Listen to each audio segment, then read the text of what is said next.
Ambition is critical. And we're back in the room.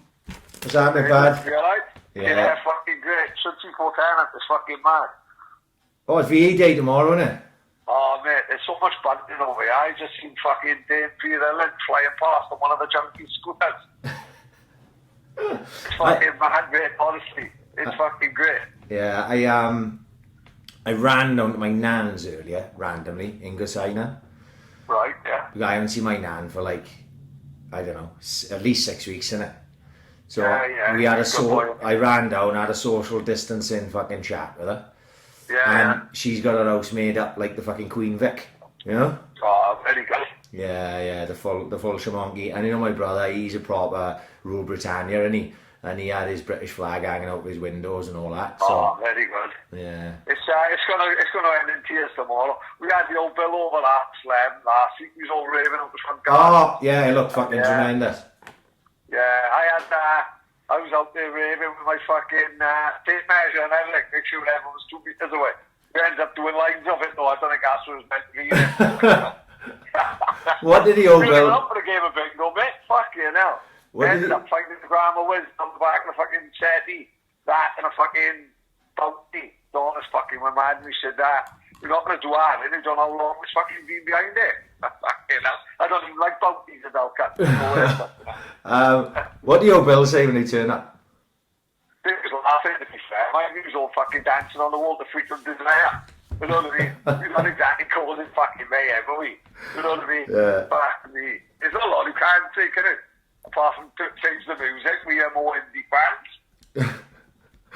But no, I think, like, we know a few places that have been having sort of street parties on a weekend. Like, Amazing. Cecil Street now is Cecil Street is the equivalent of the Males, and why would you want a 700 grand house totally on your own, away from everyone else? Yes, you've got a swimming pool, but have you got Lee Adams backing up doing the Jackson 5? No, have you fucked? No. Motown night was fucking crazy. Speaking of Adams, he rang me earlier. It's going off big VD. He talked me through it. I can imagine. Oh, mate, they're like closing off a street and everything. It's going to be going from like midday tomorrow. Yeah, I love that. We got to fucking, it's starting a tour over here. Yeah, it's going to be a good day, mate. Can you remember the last one, no? Oh, mate, I was bladdered, drunk. Yes. Yeah. Real. So, hang on, Pad. When was the first VE Day? You know, not the VE Day, obviously, in Victory in Europe Day in the fucking Second World War. I mean, for us, how many years ago was that? 25 years. See, that would have been 50 years once, see? Right. I remember being in Quidgen, the old Quidgen, opposite above the YMCA in the middle of the afternoon. Brilliant day. I still remember it to this day, like, well, you know? if it was 25 years, I was 15, right? Right, yeah. And Rhondda Street had a big street party, but it was down by Mansell's house, right? It wasn't up my end. Yeah. It was down by Mansell's. And me, Adams, I think Mance was probably with us as well. Like, I think Lee nicked like a fucking bottle of whiskey from his house. And and then we just went on one, like down a lane drinking, you know, because we was only 15, we was only kids, like. Oh my God. Yeah. I met my old man at the carry me home from that fucking party, pissed the bed, full shamonky. It was a proper, disgrace in the family type of behaviour. Fantastic it was, from what I remember of it. Yeah, fucking quality. Yeah, but the thing is up here, where I live, we got Squibby and Kelly up the top of the road, and that's it. Everyone else here is like old as fuck. There's not going to be no party outside my house, and I dare go up to Squibby and Kelly's because I'll never come home. Because they love a party, but it's going to be quiet, like, you know what I mean? If I don't do my own thing, then there'll be nothing will be done, like, so. Yeah, problem we've got, like, we've got flags going from across the road to the other. Who've done that by fucking little? That's fucking going to cause carnage, isn't it? You can't have you bunting across the road fucking and tying it down with fucking Iceland fish fingers, that, can it? Yeah, no, it's not happening, but yeah, there we are. We can't have it all at the minute, like, you know. Oh, I'm doing alright, you know. Yeah, getting a little bit bored of having to put Tina to bed at fucking 10 p.m. and then drinking on my own. Right, yeah. But that's why fucking Sunday's Zoom chat was fucking welcome relief to me, like. Really? Yeah, because I think, you know, just because obviously all the boys are on the Zoom chat. It's only most of the time it was just 6 of us. But it's just having conversations with different people, and they're there, and it's like, you know, it just flowed. I had a few fucking babies. I had a whale of a time. I didn't want it to end, but obviously you had to go to work. You know, boys have got to go work, or they got to deal with the kids or whatever. But it was good. I had a fucking great old time. I did. I actually carried it on, and after the Zoom chat finished, I just had my iPad on, listening to music, and fucking leathered. I don't know, but I genuinely cannot wait just to go and have a day in the fucking pub. Does that make any sense? Yeah, just sit round chatting shit. And having a fucking pint. And I that's what Lee said to me earlier. My brother said to me, I spoke to my brother earlier, and it's just like everyone's in the same boat. Everyone's just like, fuck, I could just going for a pub and seeing the boys for a few hours. Like, exactly. You know, because no matter how much you love your family and all that, by now, if they're the only people you've fucking seen, and I mean in my case, a couple of conversations with my old girl, my old man, a couple of conversations with Tina's old man, and I see my nan and my brother today, it's literally just been me, Tina and the kids, and mostly me and the kids. So you know what I mean? Yeah. So you just get a bit worn out with it all by the end. You're just like, you're sick of the sight of each other. But I don't mean, what can you do? It could be a lot worse, isn't it? You know, I think we're not doing too bad in Swansea, you know? No. Like, fucking hell, they said something the other day that we got the fucking highest death toll in Europe. Oh, Swansea? No, I know. UK? Britain, the UK, like. Yeah, but there's a lot of fake maths going about on all sides, isn't it, right? Well, what they're saying is, right, if we've got, let's say we've got fucking, I think it's near, let's say 30,000, right, as of today, right? It's around 30,000 mark, right? That, let's say we are being perfectly honest, that's 30,000, then how come we've got more than Italy? When I saw videos of Italy, and apparently Italy was a fucking war zone, especially up north. Yeah. Right? Yeah. No, we haven't seen no videos of any hospitals. If you've seen videos of hospitals, they're quiet. Right? Yeah. Because all the other wards that would have been taken up with operations and things of this nature, they're gone. These hospitals they built, and there was one in Park of Scarlets, and they were going to use this and that stadium. We saw one that was built in O2, was it? Or was it Wembley Arena? No, the old, was it Old Earl's Court? No. Whatever it was, they built all these overflow hospitals, right? Now, if those overflow hospitals were full of fucking people, you'd know about it. But they've not mentioned it once. Because the overflow hospitals are not full. Because the NHS, and maybe it's because of lockdown, or maybe it's because of many other things, but the NHS are dealing with this situation very well. Yeah. And they're not being overflowed from what I can gather. So, congratulations to them for fucking, you know, doing the job that they're doing. But all those overflow hospitals were built, and then they may never even be used. But if you didn't build them, and then you needed them, you'd be fucked. You know what I mean? Yeah. That's the thing. That's it, wasn't it? They just piling the parties up on the streets. And are we queuing up to get KFC, are we? Yeah. We fucking mad to be party, are we? This is the thing, and then this is why I ask questions. I ask, like, how's that like that there? Is it like that there, or is it just like that in that place? Because obviously we don't live in London now. We don't know what's going on in London. Now London could be a fucking war zone for all we know. But I think if it was a war zone, we'd know about it, because they'd love to shove that all over the media. But you know, we haven't seen any of those type of pictures that I saw of Italy. Bodies in the street. Bodies in hospital, on the outside of the wards and everything, right? In the halls. We've seen none of that here. But apparently we've got a bigger death toll than them now.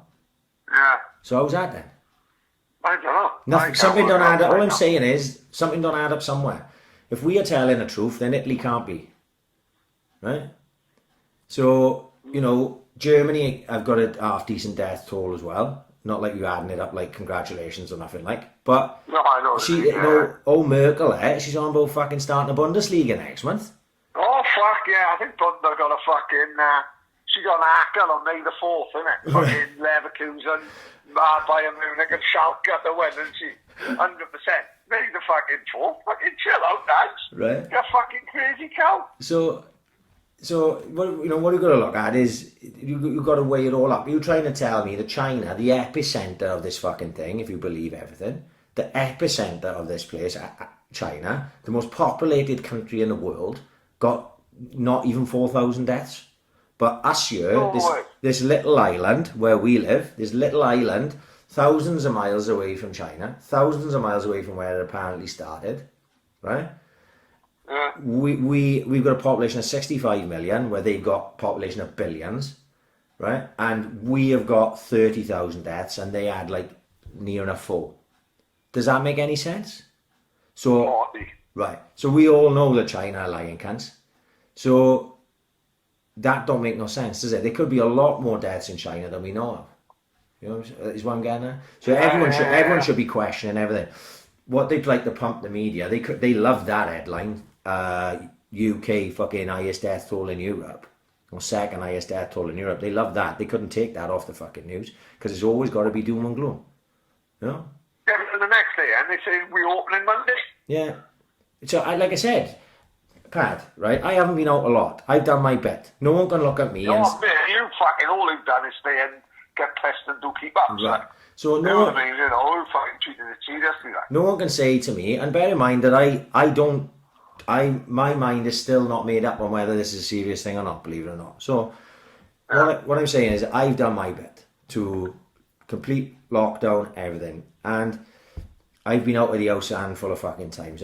Not regarding my running, where I'm running and I'm out on my own for however long I'm out. I've been out like 3 times a week. But I went to fucking Iceland yesterday, right? I go into fucking Iceland and there was no queue. It was actually really quiet there. But there must have been 5-6 people in a shop. Once you get into the shop, there's no social distancing in. It's free for all, right? Is it really? Yeah. Well, yeah. So, like, I'm there now fucking trying to get the sweet potato fries for my missus or some shit, and the guy just walks up next to me and pulls out some fucking frozen mashed potato or some shit. Now, when you walk up to the counter then, and they've put up these plastic coverings and all this now, but what I'm getting at is that those staff, in just using Iceland as an example, those staff have been in there working flat out now for 6 weeks. So how come everyone else have got to fucking shut down? Everyone. And I understand that people got to eat, but what about the safety of those workers? What about the safety of those workers? I don't know. Is there any Iceland, Aldi's, Tesco staff catching coronavirus? Because surely if it's a fucking huge deal, they mentioned the NHS death toll was about 116, I think, last week. I seen it. Doctors, nurses, NHS staff, whatever nature it may be, have died.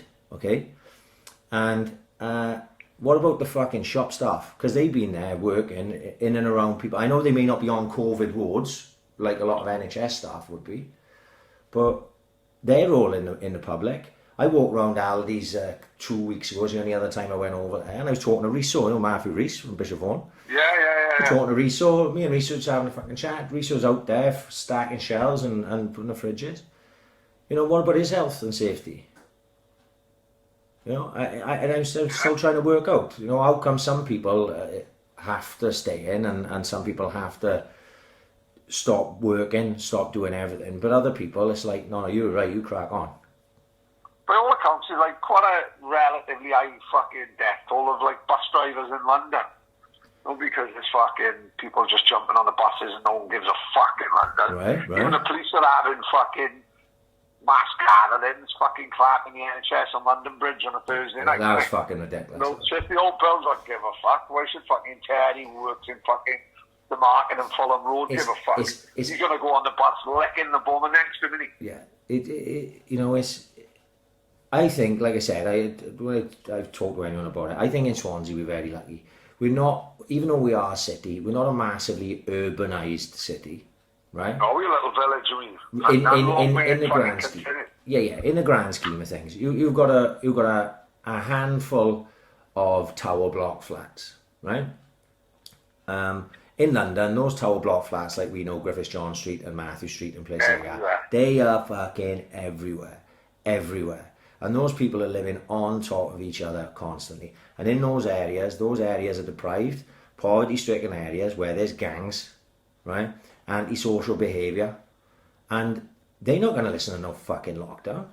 So those, they're still going to be out and doing what they do, and this is how, in those urban areas, then you've got, you know, people still, London's such a big place, and you know, Pat, 'cause we've been there a few times, it's fucking chaotic all the time. I bet you if you went, even during the lockdown, I bet you it's busier than fucking Swansea is when Swansea's busy, you know? Oh, 100%. Yeah. So, you know, we're very lucky down here, and you look at the death toll in Wales compared to England, and you think to yourself, fuck, we haven't done too bad down here, really.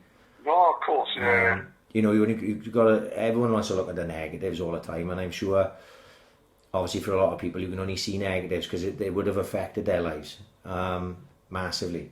But, you know, when you look at it, you've got to take some positives out of things. I think in Wales, we've done a decent job of fucking trying to quell the situation as best you fucking can, and getting through it as best you fucking can. You know what I mean? Yeah, of course, yeah. You know, whatever comes next, what comes next, I don't know. Because there's many, I know everyone thinks it's going to be sort of relaxed a bit now from Monday. But who knows, innit? Who knows? You know? Fuck knows, mate. Who knows what the fucking anymore? Right, like I said earlier too, like on the WhatsApp group, so I want to buy some fake fucking grass for the back. So I just think, right, call into B&Q on the way home. Oh, that's not maybe get a fillet fucking sandwich from KFC, like, oh, it's calmed down. KFC is queuing. Right, so the queues start now. They've got a bit of order now, so you're not blocking the road. But what they do now, they use the relatively empty fucking B&Q car park as queues for KFC. Right. There's got to be 70 cars in the fucking queue, so that's out the fucking window. Then when anyone goes to B&Q end, they queue in all as far back as next. Now, I like the days where you just fucking pop in for 2 minutes and get something. Yeah. My worry is, that's fucking gone for the foreseeable future. Yeah. You know, I can't see that happening. You can't pop into Morrison's and get a fucking salad. You know, that's for them days of fucking, might not be back till next year, I don't know. But London fucking don't have to make life fucking difficult. Yeah, it's a pain in the ass. You don't want to nip anywhere. My missus, you know, say to me, because obviously Aldi's is my fucking local shop. But if she said to me, can you, on a Saturday night, she can you nip over Aldi's, get me a bottle of wine, a loaf of bread and some milk? I go, yeah, right, no problems. But she wants me to do it now. I'm going, yeah, you're having a fucking laugh. I'm not going over there unless I'm doing a full shop, because it's worthless. Exactly. You know what I mean? So, yeah, all that type of stuff is it's just a ball ache of massive proportions, and you know, the sooner it gets fucked off, the better. But obviously, you can't start up the country too soon either, because then if coronavirus came back in a like, so they reckon now we're past the peak of it now, and if it came back in a big way, Boris Johnson's gonna have it in the fucking neck. So exactly. You know, he's gonna play it safe as well. Who the fuck knows? Who knows anyway? You know what I mean? I had the nod I was going to get my self-employed money. That's all that matters. It keeps the wolves from the door for another couple of months. But is that what happened now? Is it come through, like, is it? Well, I've been keeping an eye on it, obviously, because it was like the last thing to be fucking even mentioned was self-employed workers getting any money if their business was affected, which my business was pretty much shut down, not just affected. Yeah. Is there still taxi drivers out there? There's still taxi drivers out there, mate, but they're not earning any fucking money. Yeah.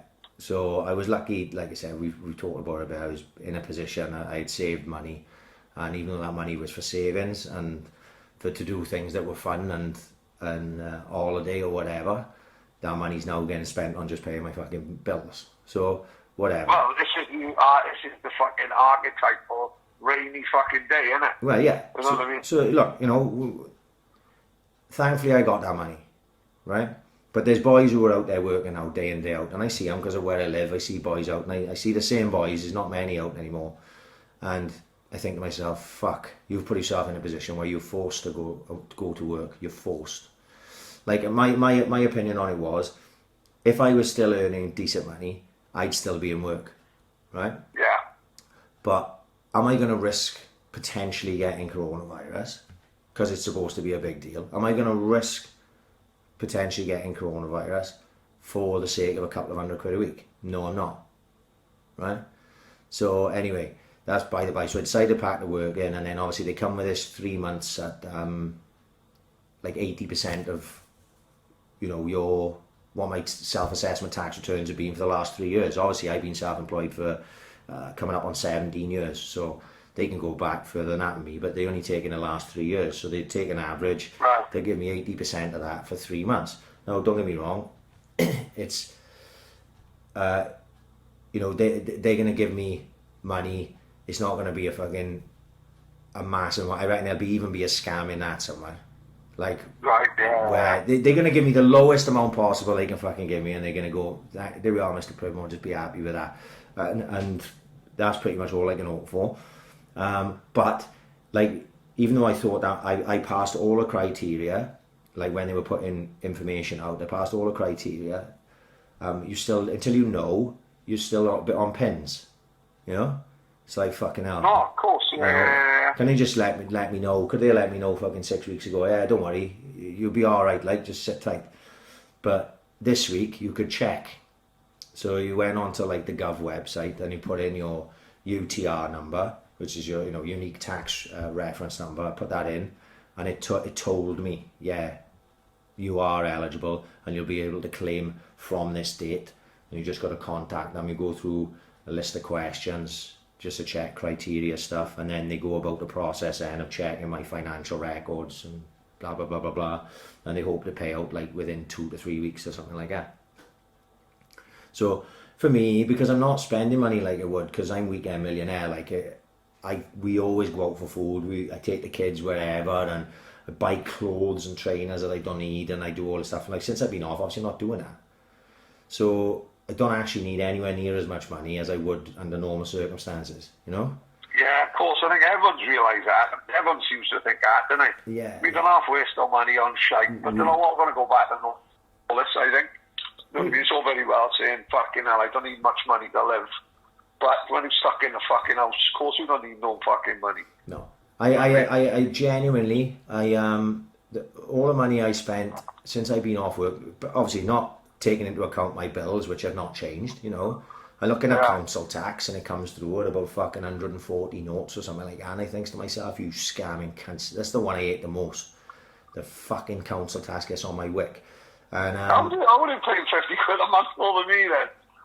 Well, I don't live in, well, I was going to say something derogatory then about Port Tennant just for a laugh, but I won't do Port that. Tennant is The classed council as come over here. Scunthorpe, No. You know what I mean? Yeah. Port Tennant is classed as a downtrodden area. But like I said, this is the fucking problem now. Marty Morgan's turning fucking come the industrial estate into the fucking Arndale. And yeah, and then it's bumping up my house price, was fucking fine, but no can't get any money to buy my house at the minute, so it just pushes up my fucking council tax. But no, all jokes aside, the bills are still coming in, and all I'm concerning myself is with my savings is having that money there to pay my bills. And then the only other things I spent any money on, I had one takeaway, maybe two, right? And the rest have just been on cans. That's it. Cans. Just cans and bottles of wine, and then cans, and that's it. This is where I'm probably glad I don't really drink much in the house, although Macca Cobley did just drop me over this crate of salt, mate.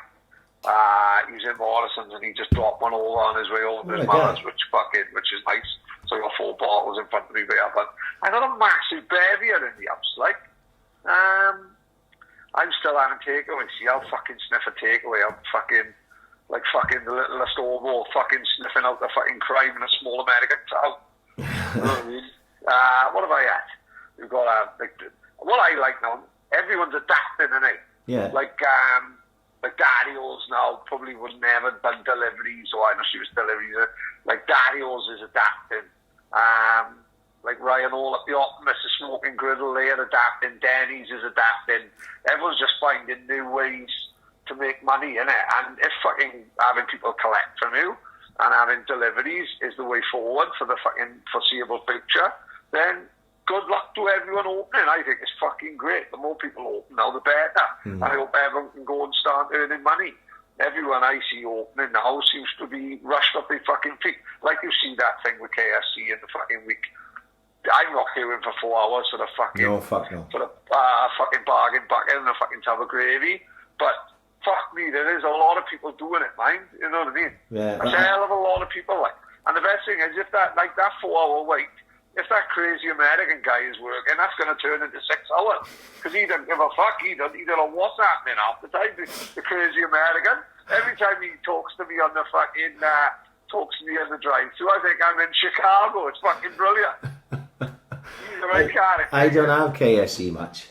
And the last few times I have, I've gone to one in Forest Park behind Tesco's.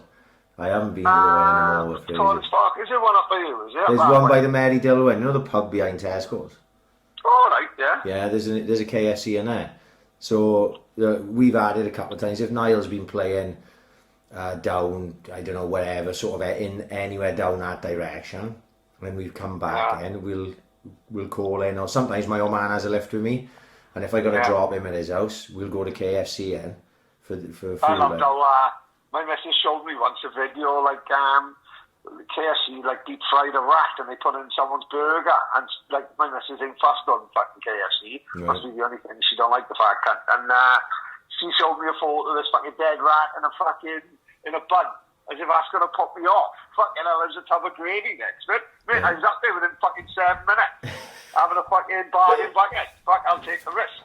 Listen, if you have 15 pieces of chicken with the kernels, 11 secret herbs and spices, and one is a rat, you put that to one side, and you just crack on with the other 14, innit? At the end of the world, like. Yeah. You're fucking eating worse at some point in your fucking life, I bet you have. 100%, mate. Listen, this world is dominated. It's two people, innit? It's fussy fuckers and it's non-fussy fuckers. And I knew that the day I realised that I wasn't a fussy fucker, you was there. Can you remember we went to one of the 18 to 30 reunions in fucking, it must have been Skegness. Right? And we was in a hell of a peck of mine. Don't forget, man, we was off at 7 in the morning. Yeah. We was doing pills by the time we got out of Orchard Street, right? And by the end of the night, now, so in the night when we going out, we run a bath, right? We run a bath. Oh, I remember this. The shower wasn't working because it was proper Scrubsville. It was just after we chopped that pizza, Kevin O'Donnell's pizza. Yeah, and I broke the TV, didn't I? Exactly, that's when, fucking hell. So, because in Carnage already, the pizza's on the roof, like Breaking Bad, isn't it? Kevin O'Donnell's pizza was there all weekend, wasn't it? And then, I'll never forget it, you pissed on the back of the telly. The night before, I was, yeah. Yeah, and there was smoke coming out for it a lot. And I'll never forget, and I fucking fiddled around with it as if I was an electrician. And I was chuffed, I fixed it, I was fucking landed. And I'll never forget waking you up and going, right, I got great news, mate. And he went, what the fuck? I said, I got good news, I just fixed the telly. And I turned round, and he filled a pint glass full of water, and he tipped it down the back of it, and the fucking thing blew up. I could have fucking chucked you off the balcony, you fucking Luke Chandler prick. I was fucking tapping. Took me 3 hours to fix a cunt, and he tipped a pint on the back of it. These are little things long before plasma death. Oh, yeah. This is we thought we was rock and roll stars, didn't we? Like, you know, I just didn't have the energy. Yeah, I was too off my head to throw the TV out the fucking window, so I just thought I'd just try it in the room. Well, I never get, like, Neil Cobley filled the bath up, and he just said, oh, look, lads, we're fucking going out now. It's no shower. It's just a free-for-all, like, whoever fucking wants a bath, there's a bath. I went down in order of fucking disgustingness. Oh, I think Neil Cobley might have been first, then Grillsy jumped in the same bath order, then Kevin, then Grillsy, then you, and then I was the last to go in the bath. And no, the clinkers just floating around. You had floaters in there. There was like empty bags of whiz. Oh my God, it was fucking hanging. You know what I mean? And we just dumped my head in, washed my head, and fucking, he was gone within 3 minutes. He was down jumping jacks. Before we could say dirty bath water. Oh, that was one of the lost weekends of all lost weekends. Oh, God. It was a fucking Can you remember, we done 2 pills, and then everyone said, oh, there's a swimming party. Yeah. Swimming pool. Jesus fucking Christ. Talk about taking your life into your own hands. I nearly jumped.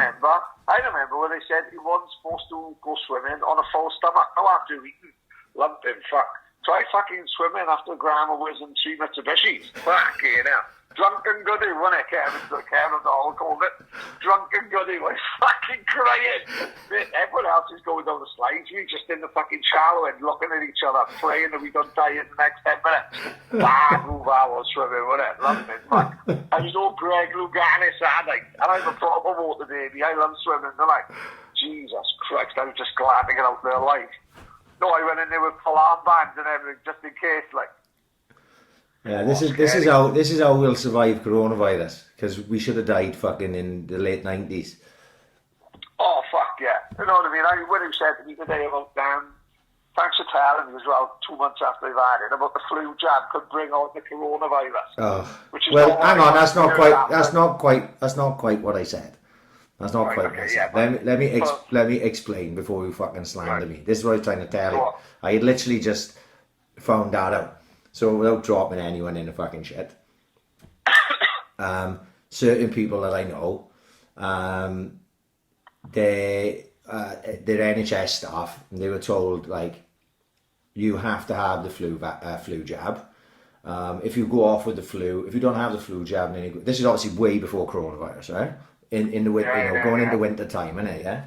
So if you do, they are told that if you don't have the flu jab and then you get flu, it'll go against you on your sick record, right?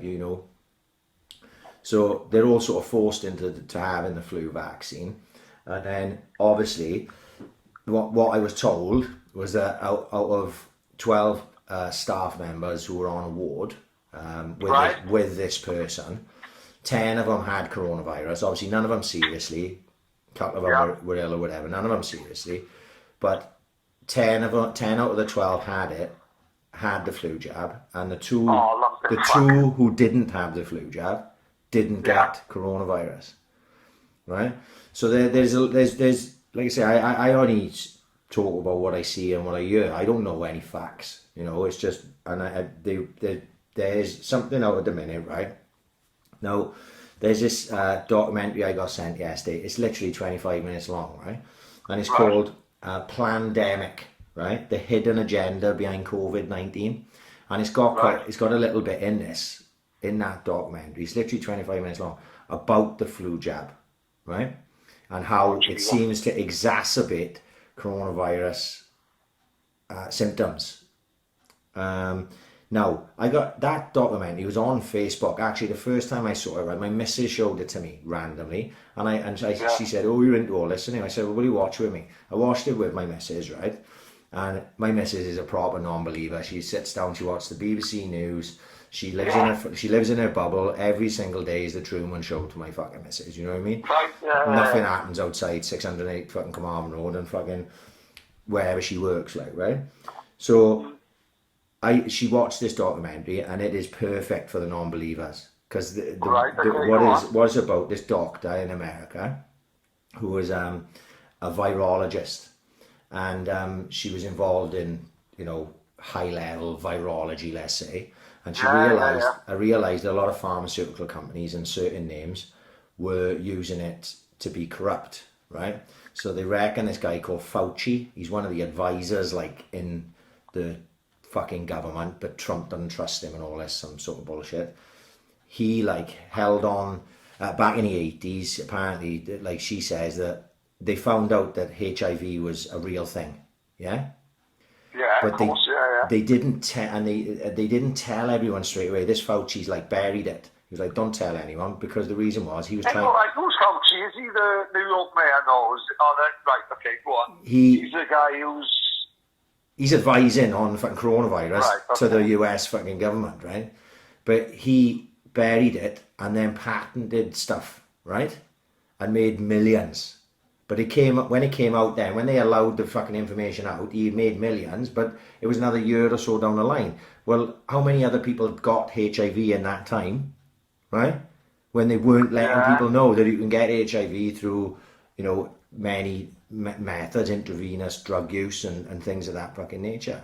So it's quite interesting. It's only like 25 minutes fucking long. But anyway, so I watched that with my missus, and it goes on about COVID, and it goes on about the flu vaccines, and then obviously Bill Gates and vaccines that could come in further down the line, and blah, blah, blah, blah, blah. Anyway, like I say, so this is where things start getting interesting, right? So that was on Facebook yesterday. It was on my missus' Facebook, not on mine.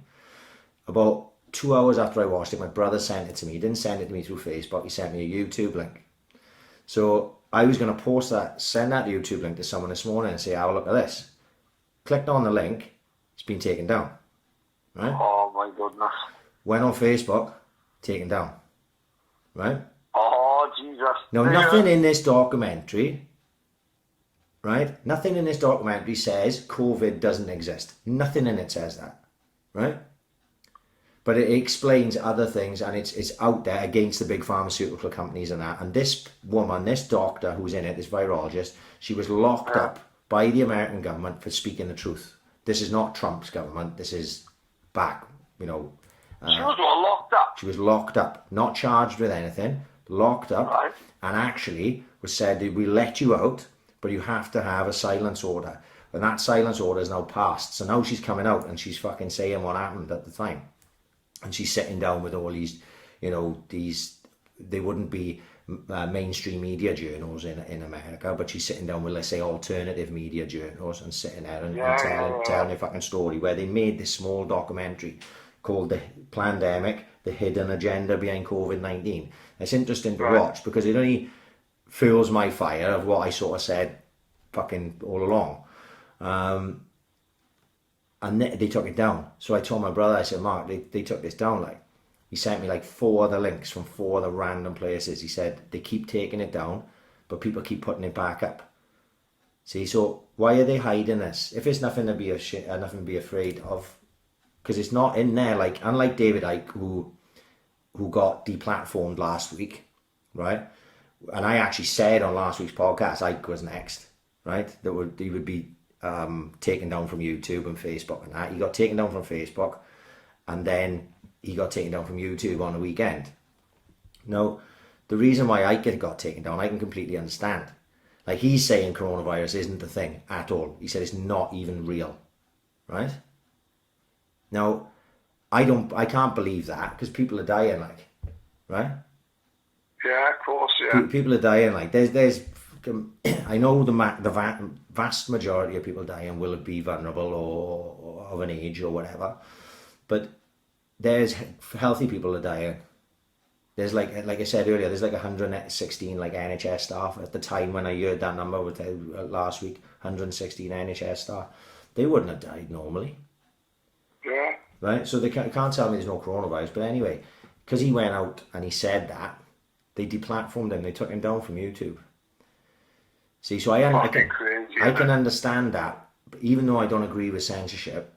I can understand why that happened, but I can't understand why they're taking down that documentary, which was only a woman's story of what happened to her,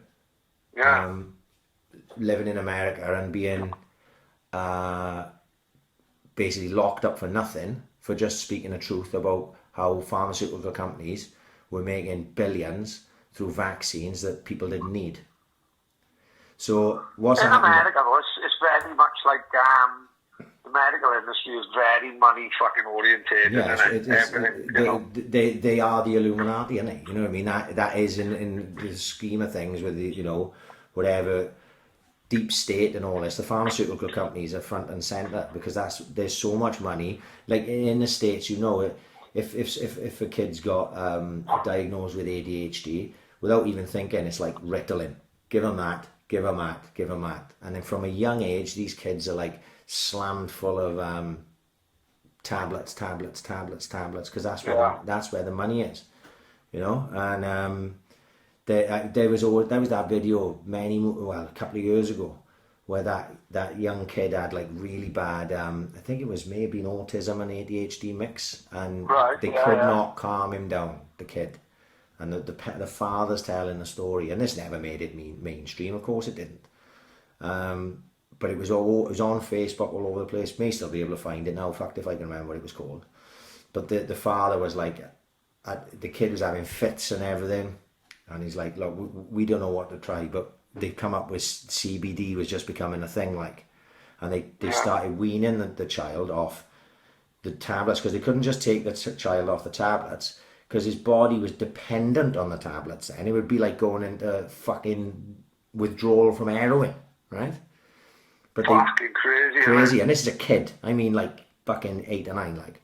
And they managed to wean him off the tablets and put him on a CBD, and he was like a different child. They were showing videos of him before and after, and he could hold a conversation. He was acting like what would be considered normal. Instead of tearing the house down and climbing the walls, he was just playing around like in the back garden. He was like a completely different child. But obviously there's no money in the CBD. The money's all in the 10 different tablets he was being told to take. So the pharmaceutical companies are corrupt as fuck, and then obviously they're all in it together. So then the media then will shut down any sort of dissenting voices. It happened with Ike on a weekend. He was in a big interview with this guy called Brian Rose, not Brian Rose the boxer. Yeah. This Brian Rose has got a website called London Real, and it's sort of like I don't know a lot about it, to be perfectly honest with you, but it's sort of like he just goes and interviews everyone and anyone. A bit like James English, but with less gangsters on, right? Right, okay, It's a bit more like upmarket, speaking to, you know, doctors and like it's sort of similar to Joe Rogan type of thing. And they got deplatformed as well. But he went out then, this guy must be like some sort of businessman as well, because he went out then and just started crowdfunding and made it £1 million.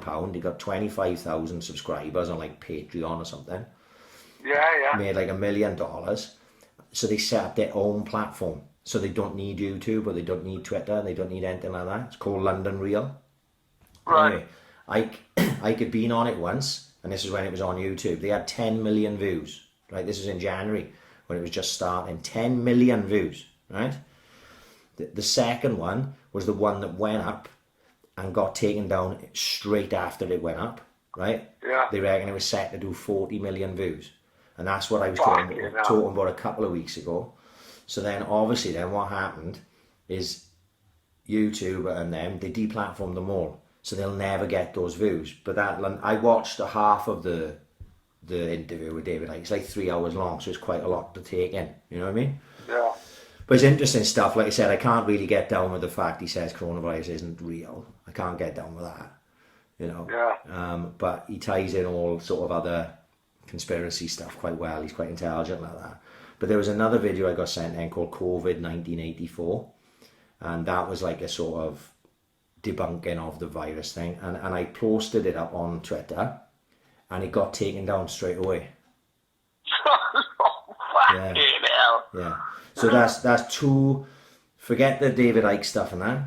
So there's two things that I was set to post that got taken down. Me personally, and I'm not saying it has anything to do with me. I'm just saying that they're taking stuff down. And that's not right. That's not right. Like they should be people to be able to offer opinions. Whether you agree with them or not is totally up to you. You know what I mean? I totally agree. But if you're only seeing, like we said this way before any of this shit kicked off, is if you want to watch the BBC News, you're only going to see what they want you to see. So if that's all you want to see and that's the bubble you want to stay in, like my message, then carry on. I'm not going to try and change your mind. But that's not what I'm about. I want to ask a few questions, and at the minute it's getting harder to ask questions because they're fucking taking down anything that would give you information contrary to the fucking mainstream media narrative. And that should be alarm bells for anyone, and not even anyone who's into conspiracy stuff like myself. It should be alarm bells to fucking every single fucking person in the world. Like, why do they keep doing this? Why do they keep stopping people from putting out a different opinion to what the mainstream media opinion is? Why do they do it? It's obvious why they do it, because they're trying to control the narrative of what people believe, and the masses believe what they see on the news and what they read in the fucking paper, you know? So I've been on a right conspiracy thing this week, and if I went down the one that I got on, we'd be here all night, and I'm working on it, right? And I'm not gonna fucking go into it now because, Pad, I swear to God, this rabbit hole that I'm currently going down is fucking bananas, right? Right, you can't leave us like that. Is this Michelle Obama got a willy again? Oh, not really, no. But let me just finish compiling the stuff that I'm trying to take in, because what I've had to try and I don't mind, no. I think you need to go back to work because you ain't fucking going. No, well, I can't get away from the fucking thing. I'm trying to do kick-ups out the back. I'm not trying to get involved in conspiracies. But I just keep getting... Everyone's sending me stuff. Everyone's sending me stuff. Like, listen to this podcast. Watch this video. You see enough of it. And, like, I'm not a fucking moron. Like, you know what I mean? I'm not going to... I don't believe everything that I'm sent on that side of things any more than I believe everything I'm sent on... anything I would see on the BBC News or the fucking ITV News or whatever. Yeah, of course. You know what I mean? I got to question all them things that I'm sent any more than I would question them, you know, the mainstream media. So I'm just trying to work it out. Because when I first got told of this thing, I was like, this makes no sense to me whatsoever. And I'm just trying to fucking... well, basically, right, we did touch on it, right? We did touch on it the other week, just by pure accident, okay? And we didn't know where that come from. It's just something that we heard, right? You know, we talked about the Trump supposed to be going out and going after all the fucking corrupt and all. Oh, yeah. I didn't know where that came from. Just something I heard talking about on a WhatsApp group. I didn't have any information about that. And I happened to get a message sent to me the next day on Twitter saying, you know, you spend too much time in the house when you're going on about a QAnon Right. conspiracy. And I was like, I don't even know what that is. You know what I mean? I didn't know what it is. Just so happened the day after that, I think it was Martin Simpson sent me like a picture of Conspiracy Guys podcast with a guy and it says QAnon on it. And right. I was like, oh, hang on, that's that thing I got sort of told about yesterday, which is sort of to do with the Trump thing. Then I was just, after that then, I got messaged a couple of different times by a couple of different people. And I'll say that the couple of different people that messaged me, without mentioning any names, which I wouldn't do, are quite normal people. They're not mental, like. I'm quite successful, successful. No reason to even be involved in this type of thing because their lives don't depend on it. And sent me videos and taught me through things. And first when I was hearing what they were telling me, I was like, this is... a UFO may as well have landed in my back garden. I'm like, that is... Not bad, Yeah, I was like, this is mind-boggling stuff. And the more I looked into it, and the more I started listening, I went, hang on. You start like, it's the same any conspiracy thing. What's great about conspiracy stuff is, like the Michelle Obama is a man thing. To me now, I just laughed at that, right? I thought it was funny. But when they show you new videos and they timeline it and all this type of thing, you go, hang on. There's always a little bit of validity to it, even if it's only like a 5% validity, like. You know? Right, so for anyone now who hasn't heard this, right, can you explain to them what we're on about Michelle Obama? Well, I'll go back to the There's a lot of people listening. I'll go back to the QAnon thing. I'll go back to the QAnon thing. Go on. But obviously, all the stuff I'm being sent, some was Prids. Have a look at this. And it was like, it was a tweet from a guy. I clicked on his profile and that, and he's a podcast guy from... conspiracy podcast guy from America. I can't remember his name off the top of my head. Had quite a number of followers, you know, that type of thing, obviously popular. And he went through like a thread on Twitter of how Michelle Obama is a man, right? And obviously Michelle Obama, for anyone who doesn't know, is Barack Obama's wife. Barack Obama, former president of the United States of America. So I just laughed. I was like, what is this? And then they started going down and like showing a video of her on fucking Oprah or something, and it looks like a cock is swinging in her fucking pants, like. And I'm, you know, we were laughing when we see that type of stuff, and then it just there's multiple like photos, videos where it looks like she got a Chevela in her fucking. Oh, it's fucking huge as well. Yeah, and. So that's the worst thing about it. That's why I'm fucking jealous. Michelle Obama got it bigger fucking willing. And like, there's multiple videos out there of Barack Obama being interviewed and calling Michelle Michael, right? Yes. Like, and he sort of stumbled. He said, "Yeah, well, me and Mike, I mean Michelle," you know, like that type of thing. And it just adds to the conspiracy there. But this conspiracy, if Michelle Obama's name was Michael, I wouldn't give no zero fucks about it. Not at all. I could care less. What do I care? I mean, it's not going to affect my life. So it's not something I really looked into, to be honest. Just something I laughed at and thought, oh, that's quite funny. Like, oh, Michael Obama. Michael Obama over there, like. But the QAnon thing, at first when I heard it, I was like, this is absolute nonsense, right? Right. And then the more stuff I listened to or watched, and then today now I started listening because I went running earlier, so I knew I was going to be out an hour or so. So this podcast, this on the conspiracy guys, it's with a guy called Praying Medic, right? That's all he's known as. And this Praying Medic is an analyst of this QAnon's posts on 4chan. Have you heard of 4chan, yeah? Yeah, I've heard that. I don't know what the fuck it is. I don't know what the fuck it is. It's a forum of some kind. And 8chan, which is like an even more extreme version of that, right? And I only listened to the first maybe hour and a quarter of it when I was out running. And it's interesting stuff. At first I was like, right. But apparently what it is like this guy called Q had gone onto this website and he started putting out information about inside government stuff, yeah, in the US, right? And he's been accurate at times, he's been inaccurate at times. They reckon this guy is like, he's one of the anonymous posters on these sites, but he's an analyst for his job and he analyses what he's saying. They've worked out codes because a lot of it is worded in code and things like that, and they break it down, and it's quite fascinating to listen to, whether you believe it or not. It doesn't really matter, but it's quite fascinating to listen to, like how they've gone in now. These nerds, these computer nerds, like have gone and they're sitting on his forum with this Q, and he's posting up stuff about Trump and Obama and the Clintons and all information that they reckon he could not know unless he was in the upper echelons of the US government under Trump. Right? Right, okay. So the rabbit hole's getting deeper now already, and unbelievable. And I'm not even doing a proper job of it. But like the bit that I heard, they reckon that he there was some I don't know what it is, but potentially corrupt by what they're saying, allegedly corrupt, I should say. Politician was in a like a proper sit down, fucking dressing down, answer these questions type of thing.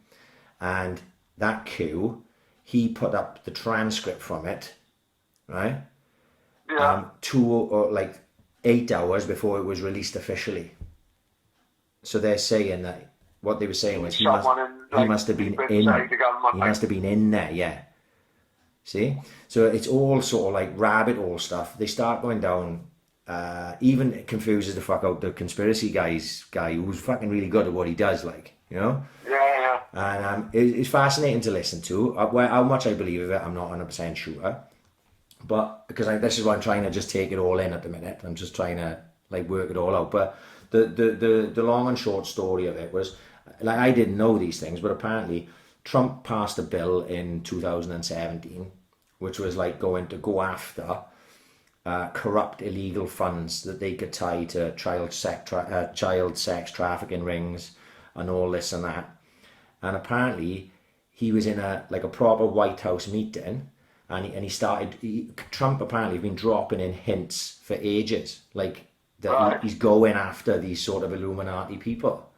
And apparently in one of them, he even, with his hand, made the letter Q.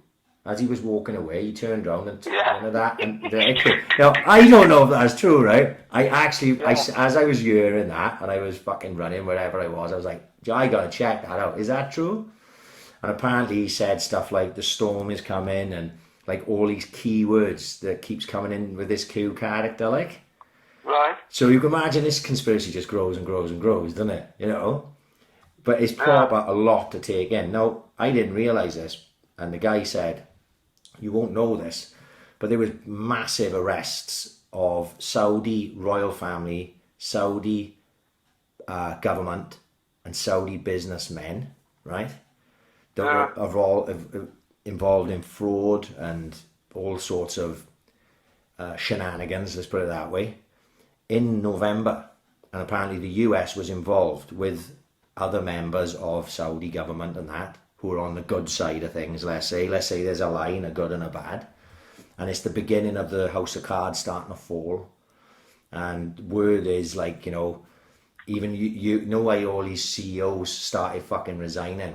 Like we talked about last week. Yeah. So this, we didn't know that at the time, but this is all part of the QAnon conspiracy, like, right? And that all these CEOs, they know that the money trail is going to run back into their companies. Google executive fucking resigns. Bill Gates jumps out of some fucking, where he was a CEO here and a CEO there. 1,300 fucking CEOs like resign within like a month, right? Because they none of them, what they're saying is they're trying to think that they don't want to be at the top of the tree when the house of cards falls, because they're the ones who are going to get nicked. But obviously if you can't run away from shit you've done in the past, it'll all come back to you anyway. But that's why so many have resigned. Like I said, I don't know whether this is true or not, but this is what this guy is saying, what they're working out. And he reckons that not this COVID thing actually has nothing to do with it, because I think a lot of it thought it coincided that the COVID thing was to shut down so they could arrest these people and get them in without causing like mass riots and stuff. Because of course, you know the Tom Hanks thing which we talked about, they reckon there's something to do with Ellen DeGeneres, and she's in a photo she got like a tag on her ankle or something, right? All this type of thing. I was like, wow, this is frying my brain. This is too much information for me to fucking take in. But apparently, like, I only so far that I got, they reckon that like by November of this year, we'll be seeing a completely different planet, like, to what we're living in now, where like many huge stars and celebrities and government, you know, like presidents, ex-presidents and things like that will be getting banged up and outdid for what they've done in the past. Yeah, mate, it is, honest to God, like, out of all the conspiracies, like say Michelle Obama's a man is right down my list of fucking trying to take things in a minute. Like, people think I'm mad even talking about it. A lot with this QAnon is you're into it, you're in or you're not. And like I say, I can't say I agree with it. I'm just trying to understand it. But I know there's people that once that name QAnon is mentioned, they'll just go, what a load of shit that is, right? Right. Without ever really looking into it. And the same with David Icke. I know when I mention to some people, I listen to David Icke, they go, oh no, he's a fucking kook, he is. I'm like, right, okay. They said the same thing about Alex Jones. Alex Jones got deplatformed. You know, we've talked about that in the past. Alex Jones go on Rogan. He's talking about them fucking taking live babies out of women and fucking pronouncing them dead and things like that. And Rogan thinks he's fucking nuts. Paedophile Island and everything. And then they go Googling it and it's fucking there. The information's out there if you fucking find it. All Alex Jones is doing is telling you about it. But no, they make him out to be a fucking mental case. And I think Alex Jones is a mental case, don't get me wrong. But it doesn't mean that he's not fucking telling the truth. So the same with Ike, same with Alex Jones, and there's many other people who've been deplatformed or banned from countries because of their opinions on things, and you know, and it's all part of trying to keep the narrative away from incriminating all, you know, these people, like, you know, who are up there who apparently Trump is going after. If you can believe that, because I go, why would they pick Trump to go after anyone? You know?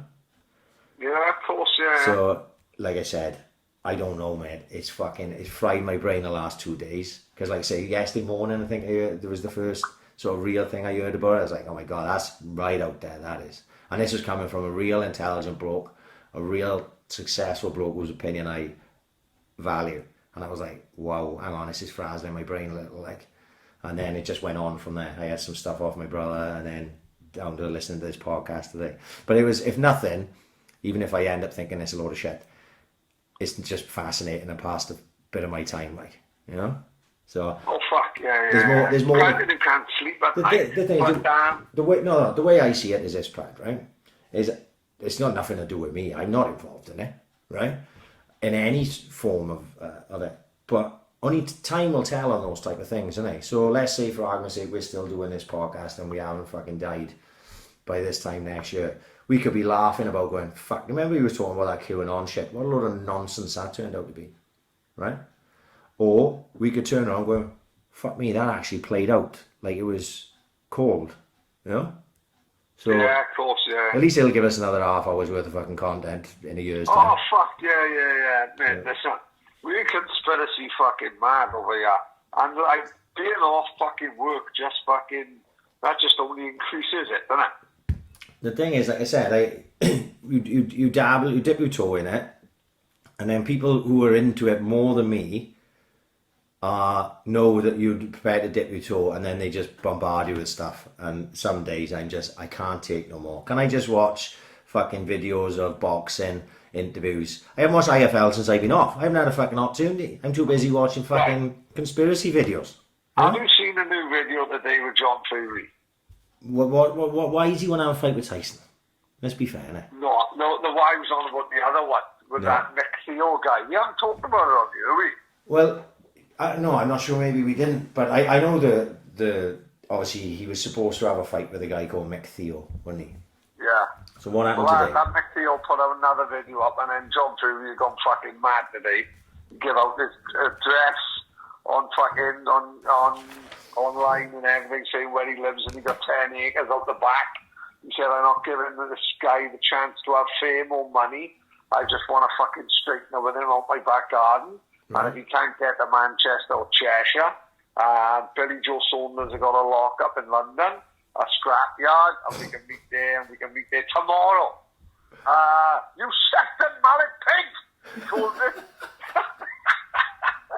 He fucking loses the plot. And then, like you said, he offers Tyson up. Which is, so John Fury's 54 and Tyson's 53. I just thought Tyson was a lot younger than John Fury. I don't know what he... If you stood them next to each other, Tyson looks way more an athlete at 53 than John Fury does at 54. I think so, yeah, I think so. Yeah. I don't think that fight's going to go long. I think, I wouldn't want to fight John Fury, but I don't think Tyson's going to have many worries about fighting John Fury, is he? I wouldn't have thought so, no. No. I only saw a little snippet from it about him saying he'd fight Mike Tyson in a charity boxing match, and then I clicked on the comments underneath, and someone had said, well, Tyson can't get into the UK, and John can't get into the US, so how the fuck are they going to go about that, like, you know? Yeah. But, like I said, I've watched literally no IFL. I did see that they're talking about Povetkin and Dylan White and Povetkin for July, aren't they? Behind closed doors. Yeah, and some fucking, it looks like the Coliseum, only it's in Croatia or something. You see it? No, I didn't see. I don't even know when I seen it, to be honest. But that's the only thing that I saw as regards boxing. I haven't really had anything to do with anything as regards to boxing, because I've had my head buried in fucking conspiracies and kick-ups, you know. Yeah. So, it is what it is. That's basically it. So, no, I haven't seen anything on that. I know obviously there's fucking UFC this weekend, which I'm still waiting for them to pull the plug on. I still can't get my head on that. Where is it? It's in Jacksonville, in Florida. Right, now, okay. I know the difference between the US states and here is what they've done basically is they are leaving it up to the governors of the states. Like, instead of Trump going complete lockdown, they're allowing some states a little bit more leeway than others, from what I can gather. I think it's because it's so fucking big, isn't it? It's big, yeah. So Florida's supposed to be fucking mental, isn't it? So they basically do. Maybe it's a bit more laid back in Florida as regards to what they can get away with, and and Dana White's gone, right, well, we'll just go to Florida. So, and the card is fucking tremendous, considering, like, nobody was really set to fight because of everything that's going on. They didn't really have any place they could host it, even though they wanted to. To have put the card like this together in just over a week, I know they've probably been working on it a lot longer than that behind the scenes, but to have put these fights together for the weekend is fucking incredible. And there'll be people watching this on the weekend that will never have watched MMA before, just because they want to watch. So, yeah. Well, they just want to watch something competitive. The thing is, what BT have done, like, I'm going to attempt, right, I'm saying this now, all fucking blasé as fuck, right, but I'm going to attempt to go the fucking all night and watch it all, right? Really? Yeah, I'm planning on going for it old school. Whether I'm able to do that is another fucking thing. But if I can't do it, they're showing the whole show on like Thursday night. Right? Really? So you can on what fucking. channel would that be on? It's on BT. So you know, Right, I see. you know, if you've got BT, it's great for you. If you haven't got BT, you fucked it. But Yeah, you know, if you've got BT, and I think it's Thursday night, you can, and you're into the UFC, you don't even, you know, you don't want to stay up all night for it. You can just sit down and watch the whole show Thursday night because they got nothing else to show BT, have they? You know. Oh, of course, yeah. And you can watch it at a fucking decent time. But you know, some of the fights on the card, you know, Tony Ferguson and Justin Gaethje as a main event, that would main event any fucking show it was on. Near enough, you know. That's a fucking amazing fight. Henry Cejudo, Dominic Cruz, amazing. It's just top to bottom, brilliant fights, and I'm looking forward to it. Like, but I'm still waiting because the last time we talked about a UFC on the fucking Thursday, by the time we'd finished the podcast, it had got cancelled. No, I know. Yeah. So you don't get all the fucking embeddeds and the prime times and all of whatever the fuck. But the countdown, sorry. But you know, you may actually have a competitive set of fights going on the weekend, which is mad, really, under the circumstances. Yeah, of course, yeah. Bear in mind, well, it's the first thing, isn't it? That sort of thing. Is it box office on Saturday night? No, it's just BT Sport. Oh, because they fucking, I got fucking £25 taken off my account last week by BT Sports box office. Right. Now, there haven't been no fucking box office events for fucking 3 months. So they tried telling me it was for the Tyson Fury fight, which was January, was it? Was it end of January? January and, well, fuck me, that was ages ago. Sorry, it was February the 18th, wasn't it? Now I'm saying you can't take a fucking pay-per-view out of me fucking 3 months later.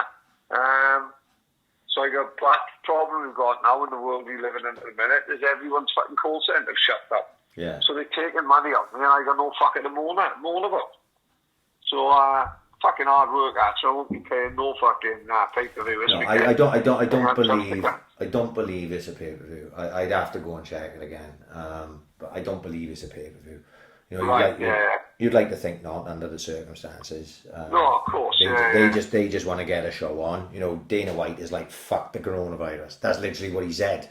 Fuck the coronavirus. Fair play, man. He does not care. No, he got like 500 fucking million quid. You'd think he'd like go, well, I won't be going out there dying. And he's like, no, fuck the coronavirus. I'm just going to carry on as I want.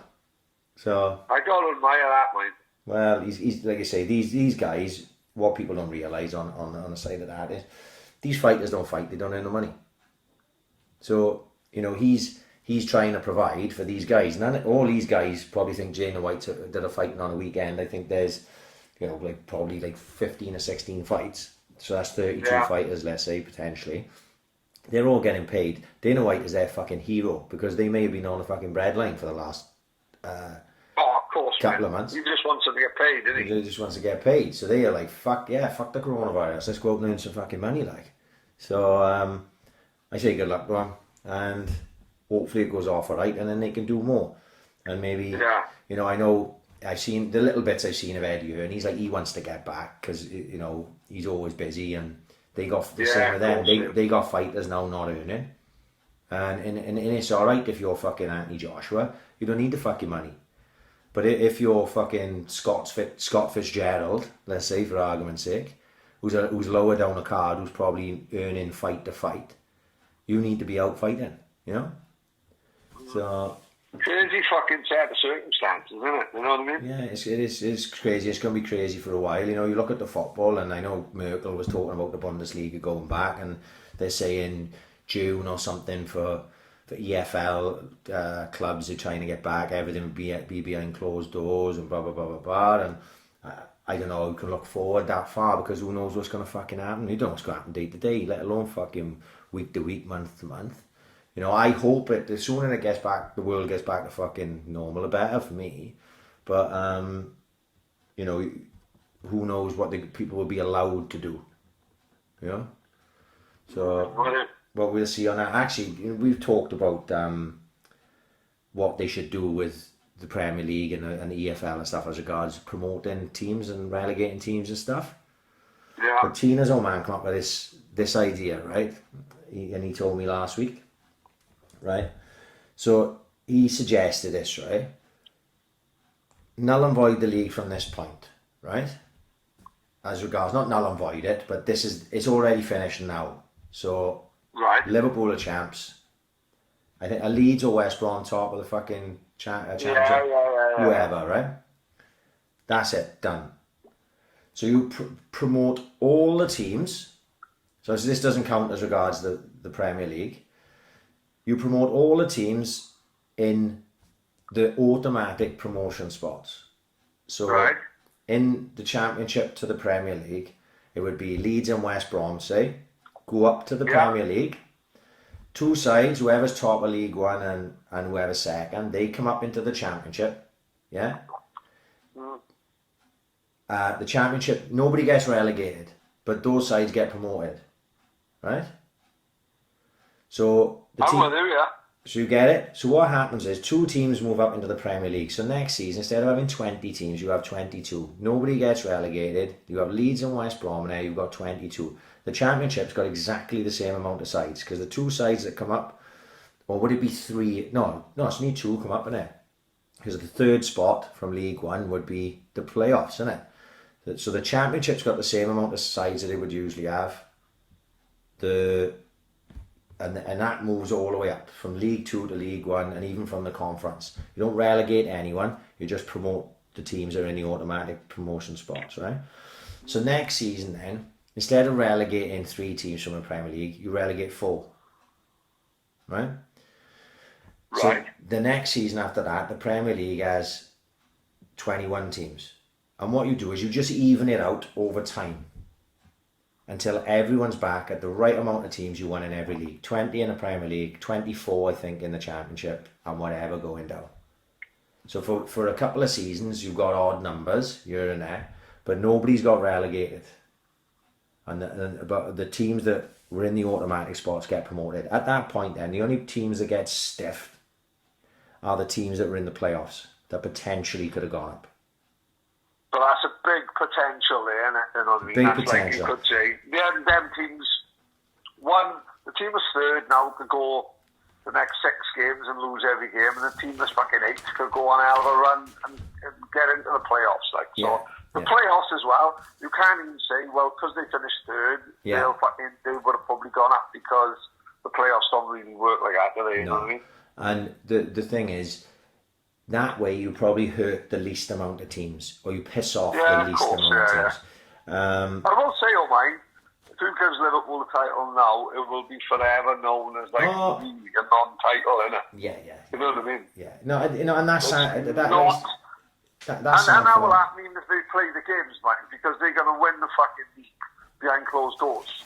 It's literally going to be, what is football? Football is about fucking celebrating with the fans and the fucking 200,000 people on the fucking on Scotland Road in Liverpool fucking cheering them on open top bus. Yeah. You know, no matter what happens, this ain't fucking real life, is it? You know what I mean? No. This ain't fucking normal. So no matter what happens, they're going to be classed as. It's just going to be classed as that season. Remember that season when this happened? You know. It's always going to be remembered that. Well, that's for any sport, Pat, because the NBA shut down. Obviously, the NFL are finished, so it's lucky for them. You know, they're just setting up for maybe their season won't start as early as it usually does. But you know, tennis, fucking, you know, it's like, oh, who won Wimbledon in fucking 2020? Oh, nobody, because there was no Wimbledon. You know. Yeah. Things like that, and there's not a lot that can be done. Like, everyone's in the same fucking boat, and sadly for Liverpool, they happen to be the team, and especially because of the significance of it, because they haven't won something for so long. Like, say, if it was Man City, people probably would go, well, you know, it doesn't matter, they won it like 3 out of the last 4 years or whatever. The fact this Leeds and Liverpool top are probably made it worse for the governing bodies, isn't it? Because they can't just fucking say, oh well, fuck, we'll just call it off on you, because it's just got so much connotations in it. Yeah. You know what I mean? The 1 year fucking Liverpool, who are one of the most popular clubs in the country, the top, you know, it'd be I don't know, it's just a fucking mad one, isn't it? Yeah. Tell what we see in the other day, so I think it was on Talk Sport, I think. we forget sometimes how big it was. Like when, I've seen the videos I posted in River Plate and shit. Like I know what I feel about football these days. Do we ever underestimate what Leicester achieved sometimes? Because that is the greatest fucking British football story in the last 30 years, isn't it? Yeah, because if you think since the start of the Premier League, how many teams have won the Premier League? Not many. No. And it's sort of been shared around, Chelsea, Arsenal, Man United, Man City. So for Leicester to come in and just step in and take the title out of nowhere, what a story. Like, when that was going on and we were watching it, like, they were top of Christmas, say. It's like, oh, fuck, then they'll probably end up close to relegation, but they will. Exactly. No one believed that they would just keep going and just keep going and just keep going and win it, deservedly so. They didn't sneak anything, did they? They went out there. Went out there and fucking won it, like, and fantastic story. One day they will make a documentary about it, Pat. That's the thing. Yeah, of course they will. Hopefully they've got a fucking crew in there like they got in The Last Dance. Fucking, it'd be a fucking great story. Was it Ranieri? We've got Jamie Vardy and Mahrez and all these, and they say it's just it was nice to see something different. It's always nice to see something different, a little bit of a break from the norm. But yeah, as regards a proper Rocky story, that's it in for football, like, on for us in the English league. Yeah. Out of curiosity, this week's Last Dance, seen it? I think episode 5 is the best of the lot. Yeah, when it goes into simply what it's going into. That's the podcast I was telling you about when I had like the Nike versus Adidas podcast on sports, on business wars, and it goes into Jordan, and it shows it, doesn't it? Jordan didn't want to go with Nike. He didn't want to go with Nike. He loved wearing, he even said, didn't he? I love wearing Adidas. He was an Adidas guy. He was an Adidas boy, because don't forget, Adidas, like, Run DMC or wearing at the time, Adidas are Nike are just about running shoes. And let's be honest, he was one with his mother and father saying we've got to give everyone a chance, go and see him. And would you say change the world? I don't know, change the world. Too much of a spin No. I don't think you're under egging at all. Nike Air Jordan changed the world as a brand. Yeah, I'd say categorically, unbelievable. I laughed at the week before, mate. Fucking Dennis Rodman is fucking mad, isn't it? You've got to laugh. Dennis Rodman plays for the Bulls and goes to a strip club in Vegas with fucking Carmen Electra, and I play for St. Thirds and ends up in Jubblies with fucking Donna. He couldn't fucking write it, could it? Fucking unbelievable. Rodman, what a fucking character. But his Stafford is even saying to him, I'm giving you 2 days in Vegas. Yeah. And he was still looking for him 6 days later. What a fucking character. But you think, how important must Michael Jordan have valued Rodman to the team, that he was the one that went to Vegas to get him and get him out? Mate, it's like one of the boys, isn't it? It's like one of the boys saying, where's Ryan? Fuck no, he's in fucking Lorette de Mar. And it's like he's flying over to get him with fucking Cobley, like fucking cracking. It's unbelievable, but that shows how important Rodman was to that team. Yeah. That Jordan, if that was someone else, Jordan would have just gone, never pick that fucking bum again. But Rodman was such an integral part of that side. He could get away with that. And even Michael Jordan would go to his hotel room in Vegas and go, come on, Dennis, we got to go back to practice, mates. You know what I mean? That's how fucking important. So, you're a fan of basketball now. Right. Is it the same as like snooker? Maybe who knows what I think about football now? Football now is not football I grew up with. Like snooker characters in the 80s, not so much now. So basketball then, from what I can see watching this documentary, is full of characters all across the league, innit? Yeah. Like, now, not the same? Or is it just... No, I think that's a fair reflection, because it's the same as anything. The guys, even if they are crackers like Dennis Rodman, they're afraid to be, because, like, in them days, well, you've seen the way they played the game physically, it's completely changed. Same as football. Of course, yeah. Same as football. And the way that...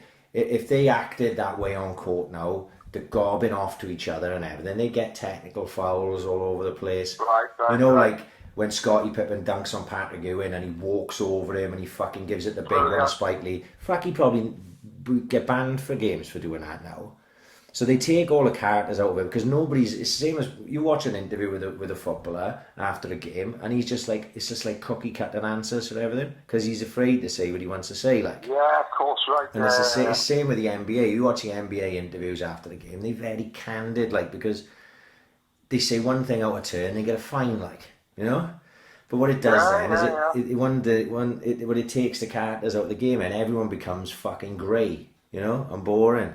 But like I said, the game physically is nothing like it was played in those days. Now they're probably better athletes now as regards the majority. You know, Jordan was a one-off. You know, but he is a one-off, man. Oh, It's unbelievable, and complete one-off. But you know, these guys now are obviously they're all.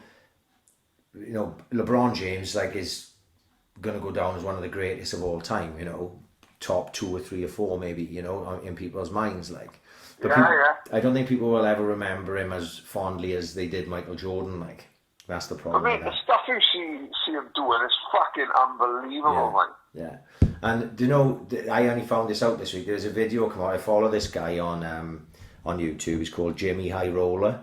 And he's a basketball guy, like, and he's an American guy. And he just puts up basketball videos of stories you didn't know and you know, all this type of stuff. He's always really interesting videos. I watch every one he's ever put up since I've been following him the last couple of years. Well, he put one up last week. It's called "What They Won't Tell You" in the Last Dance documentary, right? And it's 23 facts about Michael Jordan that are, you know, stuff you wouldn't hear. It's off the wall stuff. Like a lot of it is stats based things. Like what they say is in basketball. You have guys who are amazing scorers, like better than Jordan, their averages, but they can't win the title because they play individually and don't play as teams, you know? So very few people, I think apart from Michael Jordan, only 4 people have ever won the scoring title, most points in a season, like being the Premier League's top goal scorer. And won the title, right? At the same time. Okay? Because that doesn't normally happen. If you've got the top, you may be the top scorer for 5 years on the trot, but he won't win the fucking title along with it. Right. But Michael Jordan done it 6 times. Right? He was the top scorer and he won the title. Right? Right. And he won MVPs and Defensive Player of the Year as well, mixed in. His stat sheet, if you stack it up against everyone else, is fucking ridiculous. He blows everyone out the water. And I know fuck the stats and all that, but American sport is a bit more stats based, like, you know. Yeah, of course it is. But the one thing that's in that video, the Jimmy I Roller video, that I thought was funny was the day Michael Jordan gave permission to release the documentary, it came out in the papers and everything, was the same. So Michael Jordan had all the rights to all this, did he? Well, Michael Jordan just said no. He just said no. Right, of course, he don't do the interviews or fuck all. I'm not going to be involved in that now, right? And obviously, what's that Last Dance documentary without Michael Jordan being in it? It doesn't have as much credibility. So they were. It don't exist. Yeah. So they were holding it off, right? So he said yes. I'm going to do the documentary. They released all the news the day that LeBron James was doing the victory parade after winning his 3rd title for the Cleveland Cavaliers. So it's sort of overshadowed what LeBron James did, because LeBron James, obviously, a lot of talk of being LeBron James will end up becoming the greatest of all time and surpassing Michael Jordan, which he never will, really. But, you know, even he said himself, LeBron James, I'm the greatest of all time. So that has always pissed off Jordan, because you can imagine Jordan, you've seen him, how competitive he is in The Last Dance. Competitive at everything. When he's tossing coins with that guy in the changing room. You seen that one? Ah, brilliant, mate, for the security guard. And he's tossing coins at him. He's got to win at everything. Unbelievable, man. He's camping because he loses one. Yeah. And, well, you know, and that's the way he is. You see in his eyes when he talks about Isaiah Thomas, which we talked about before, when he didn't get on the 1992 Olympic team, Isaiah Thomas did, and they always put it at Jordan's door. They always said, because Michael Jordan hated Isaiah Thomas, he wouldn't play alongside him, but Jordan says, well, look, it wasn't just me. There was a lot of boys who had problems with him, but if they want to blame me, then I don't care. That's fine. We'll take it that way. But then that's on, that story is actually on the Dream Team documentary, which is on YouTube, which we talked about a while back, which sort of runs alongside this documentary as it goes, because they go into the 92 Olympics more, like. But like when he's in, I think it was his first finals when they played the Portland Trail Blazers, and Portland Trail Blazers had Clyde Drexler, who was like a very well-known fucking huge star. But he looks like he gets caught in the fucking headlights, doesn't he, when he comes up against Jordan, like? Yeah, because like, did you see, like when he talking to Jordan, and this is Jordan present day, and he goes, you know, I was actually offended when they compared me to Clyde Drexler. You know? Yeah. And he was younger than Drexler. What was Drexler like? Did he go? No, Drexler's probably one of the, you know, in the top 50 of all time. Like, he's no mug.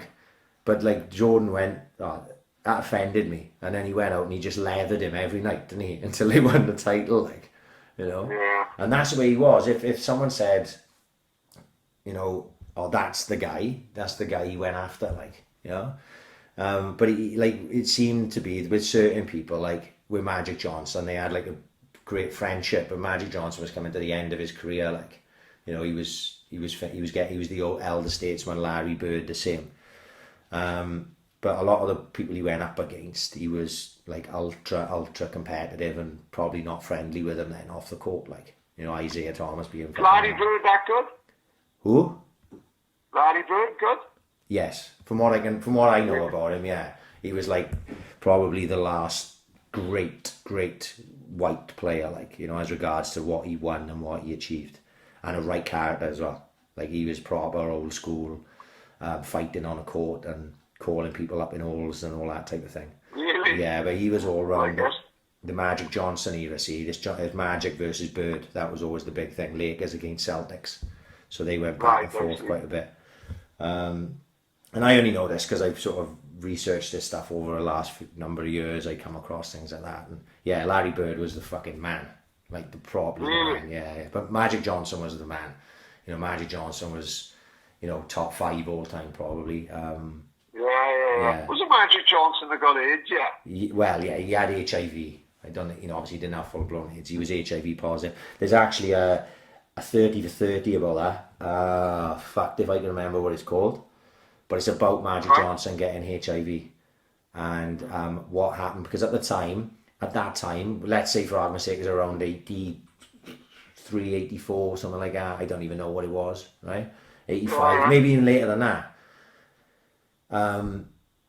They didn't know there was a right stigma about HIV. You know, of course, yeah. It was like, people don't know what it is. Don't touch me because you've got HIV. But we know now that, you know, you couldn't catch HIV just from touching each other and shit like that. But people didn't know that at the time. So they like banned him from the league because they were like, we don't know how to deal with this. Because what happens what happens if he gets... That's a story in itself, like, isn't it? Yeah, well, there's a fucking 30 to 30 about it. I can't remember when I seen it now, gotta be a couple of years. And they were like, well, what happens? Because obviously basketball, there's a lot of turning and elbows get caught people's eyes and that. They were worried, if he bled over anyone, would they be HIV positive? No one knew how to fucking deal with it. And at the time, bear in mind, Magic Johnson was arguably the biggest star in the league. So it was like a fucking proper to do. But he ended up coming back, you know. And obviously he was in the 92 Olympics with Jordan and Bird. That was their last thing that they did. It explains all that in the Dream Team documentary. They were the elder statesman, Bird and Magic Johnson, and then all the team around them then was, you know, Jordan and Charles Barkley and that, who were all younger. But yeah, I find all that stuff interesting as fuck. Like, you know, it was quite poignant because obviously Kobe Bryant was in it a few times in episode 5, because at the time when they show Kobe coming into the league, don't they? And that's it, playing for the All-Stars. Like. And yeah, in his first All-Star game, and obviously Kobe was playing for the Lakers, who were in the West, and Jordan's playing for the Bulls, who were in the East, so they're playing against each other in the All-Star game. and like Jordan's sitting in the changing room and he's going, that kid from LA, he's just going to come down and try and score on all of us, isn't he? Because they knew what Kobe Bryant was like, because that's exactly, he had the Jordan mentality. See, I'm not going to go down there and score on that guy who I know I can. I'm going to go after Michael Jordan, like that's what he was like. And there's like a famous photo of, and they showed it in the documentary, but they showed it as the video, where there's like a free throw being taken and Kobe stands next to Michael and Michael's got his hands on his knees like bent over, and Kobe does exactly the same thing, and they talk back and forth to each other, and it's like one of those photos, you know, like you see, you know, in football, it's like a famous photo, like the hand of God or something, right? Yeah, you know, like Billy Bremner got fucking, I think it's Duncan Mackay got Billy Bremner by the fucking scruff of the leg, right? There's certain photos that you remember in it, and that's one of them, because it was Kobe and Michael. And if you watch Kobe Bryant and Michael Jordan's game, Kobe Bryant modelled his game on Michael Jordan. So if you remember when Kobe Bryant died, there was this really cool video going around, and it was cut between the two of them. It was showing Michael Jordan going up to take a shot, and then the frame would change and it would be Kobe Bryant taking a shot in exactly the same pose from exactly the same point on the court. Yeah. And it showed, and it was like a 2-minute video. It was amazing. So like Kobe Bryant, people have always said, you know, to Kobe Bryant, who do you think was better, me and Michael Jordan? And he says in the documentary, look, I don't even talk about that. You know, I don't get 5 titles because he won 5 himself. It's or whatever it was, 5 or 6. Like I don't get those titles without Michael Jordan's advice, because like, you know, he had, in that little conversation they had, he said to Kobe Bryant, look kid, if you ever need anything, call me.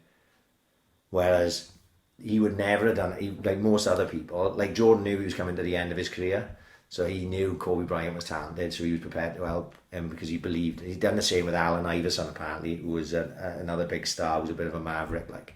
Yeah. You know, so I found that interesting. But then you see Kobe, and obviously he's brown bread now because of the helicopter accident. It's quite sad, like, you know, because he still had a lot to give, I think, to the sport and punditry and everything. He always spoke very well, like, you know.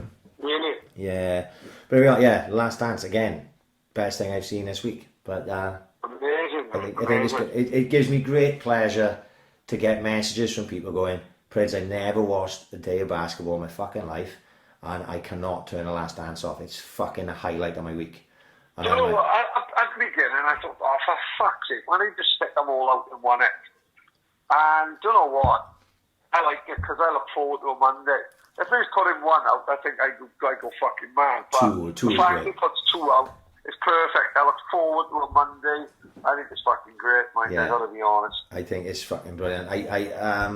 Like you say, 2 is perfect because you can sit there and you can indulge. An hour will go past too quick, you know. But and like, mate, I'm not sure if you've had the messages, but I have had nothing but constant messages about The Last Dance. Yeah, amazing. Constant, fucking brilliant. I'm glad people have gone into it, even if they're not into basketball, because being into basketball is irrelevant. I think. It's just a sports documentary. That's all it is. You know what I mean? It helps, obviously. For me, it's fascinating because I'm seeing a different side of it because I know some of the stories and I remember this and that. So yeah, it's great. But I think even if I didn't have any clue what basketball was, I think I'd love this because you're just seeing greatness. Oh man, you're just seeing it's greatness. a fucking fantastic documentary. Yeah, you're just seeing greatness. I watched a film this week that I've been meaning to watch for ages, and do you know what? You know, sometimes you think, oh, I'll watch that someday, and then a film really takes you by surprise, right? Right. Of how much I enjoyed it. Edge of Tomorrow, Tom Cruise, Emily Blunt. Oh my fucking God, right, you're not going to fucking believe it. So, there's a podcast I've been listening to recently called The Rewatchables. Right. An American podcast from the makers of The Ringer. And they'll go back to old classics and just talk about the film then for like an hour and a half and just about old films. Right. Big fan. Found it, can't remember how I found it, but just browsing, like, so done The Godfather 2, I've listened to Shawshank Redemption, I've listened to a few, and this week, about Tuesday, I listened to The Edge of Tomorrow, which I'll never get watching. So we went up to see Little Mix in Cardiff. Right. So Kelly and Dawn had 2 tickets, so I had 2 hours to kill. So I took a wander up the IMAX cinema in Cardiff. Edge of Tomorrow was on. Totally not knowing what to expect. Just went in literally to kill 2 hours just while he was in there. What a fucking underrated, fucking brilliant fucking film. I've never seen it before. I was in it first No, mate. I what had happened was, let's say six to 8 months ago, I jumped into bed on a Sunday night, and Sunday night's always one I like to get my head down early because start of a new week and everything. But I laid in bed about 9 o'clock, and it was on film 4, I think, right? Right. And I had missed, actually must have been after 9, I had missed the first sort of 15 minutes. And I watched about 10 minutes of it, right? And I was like, this is really interesting. It was actually from the bit where Emily Blunt says to him, come and find me when you wake up. Yeah. Right? So it starts telling the sort of story properly then of how he is where he is. Anyway, without spoiling it for anyone. I watched about 10 minutes. I was like, whoa, this is quite interesting. I'll have to get around to watching this again. And then I just didn't get a chance. But I'd written a list of films, like probably the first week I was off. I was like scrolling through my, let's say my streaming device. And I was like, I'll have a look at that. I'll have a look at that. I'll have a look at that. And I made a list, and Edge of Tomorrow was on the top of it. And instead, I'd been watching fucking Free Solo. I watched a Maradona documentary. I watched documentaries instead. And I hadn't got round to watching a film. But I watched Edge of Tomorrow like Monday. And I was fucking enthralled. I thought it was brilliant. I genuinely thought it was brilliant. It's one of those where it didn't really catch on. It's based on like a short Japanese book or something like that called Eat, Live, Die, Repeat or something. Right. And it didn't really catch on when it came out. But, man, what a fucking great film. Brilliant film. Great film. And I massively enjoyed it, which segues into my recommendations for this week. Go on. Right. Glenn the Sledge, he messaged me in the week. He said, Ryan, I watched every single film you recommended last week. Made me feel I was doing something good for at least one person. So big shout out, Glenn the Sledge. So I thought, what's your most underrated films that are on Netflix? I just did Netflix because I didn't have the head to go through YouTube as well. So I went through a list of films. Some of these were bigger than others. Let's put it that way, right? But I think if you haven't seen these films, you'll be pleasantly surprised when you watch them. Like I was with Edge of Tomorrow. These are probably on this a list of films that probably went, maybe I'll watch that one day, and you never got around to it, right? I think the first one's probably one of the most well known. Pitch Black with Vin Diesel. Yeah, go on. Yeah. Do you ever see it?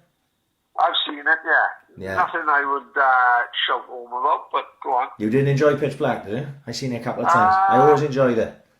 Well, I've seen it and I can't really, I know what... It didn't stand out for you? No, I enjoyed it. Pitch Black, for like a bit of sci-fi and a bit of horror. I always enjoyed Pitch Black. Second one, I'm not sure anyone have seen, and I stumbled across it. It's called Ghost Stories, right? It's a British film. It's got Andy Nyman in it. You know Andy Nyman? No. He was in Dead Set. You'd recognise him if you've seen him, right? Okay, yeah. Martin Freeman from The Office, and Paul Whitehouse from The Fast Show. Now, I know that sounds random, right? But it's about a TV host who debunks the paranormal. That's Andy Nyman, right? And his whole job is going around and making people look fucking stupid.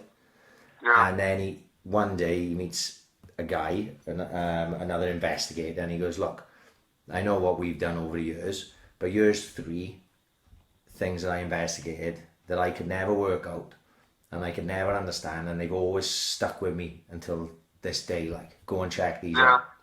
And it's about his investigations into these 3 ghost stories, basically. And I watched it a while back, and it quite surprised me with how spooky it was and how well made it was. And I thought that was good. Yeah, good film. This one's a cracker. I'm surprised more people haven't talked about this. 13 Hours, The Secret Soldiers of Benghazi. Right, I have seen it on there. Have you seen it? I'm watching it. Oh, no. Mate, it's a cracker. If you enjoyed like Lone Survivor, which was more popular and came out around the same time, I think 13 Hours, Secret Soldiers of Benghazi is much better than Lone Survivor. Probably not as good as, what was the Sniper one? American Sniper, which I enjoyed. Yeah. But they all came out around the same time. It's this true story it is about this US consulate in Libya, in Benghazi, that gets attacked by terrorists, and just so happens to be like special forces inside there at the time trying to evacuate all the people who were working there, and they get pinned down, and it's a mad firefight then for 13 hours until they get rescued. Fucking really good film. Sinister, have you seen that? Ethan Hawke? No. Have you not seen that? No. You're not a horror guy, are you? Not a massive, no. No, good film. Ethan Hawke, fucking spooky. He's a crime writer investigating murders and comes across these videos, and it's all about that. But it's fucking good if you haven't heard it. Lord of War, Nicolas Cage. Yeah, I've seen that. Classic. I didn't mind that. Yeah, I didn't mind that. Lord of War is a fucking cracker, but nobody has seen Lord of War. Everyone has seen Gone in 60 Seconds, but nobody has seen Lord of War. I'm sure you've seen this. Fury, Brad Pitt. Yeah, the World War II one. Yes. Yeah, good. It's on Netflix, is it? It's on Netflix. All these are on Netflix. Fury was one of them. Another one, like Edge of Tomorrow. I put it on like a list, and I was like, something about Shia LaBeouf, which have always annoyed me. And I was like, I'm not watching this because of Shia LaBeouf. And then I watched it, and I thought it was fucking great. American tanks, World War II, can't fucking fault it. Pad, this is a classic. Please tell me you've seen this. Breakdown, starring Kurt Russell. Oh, love that. Fuck, yeah, it's classic. With the trucks and all that, and Mrs. goes missing. Yeah, Kurt Russell's, the car breaks down on the freeway, I should say, in America, and a truck pulls over, offers to help him.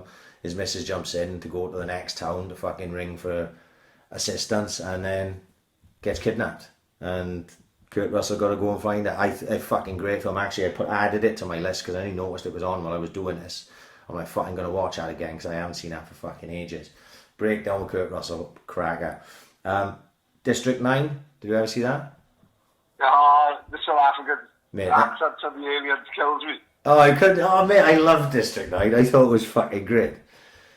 What's with the South African accent though, now you say that? It's fucking, that guy's accent in it is like full on South African, isn't it? Yeah, it's based in South Africa, isn't it? Yeah.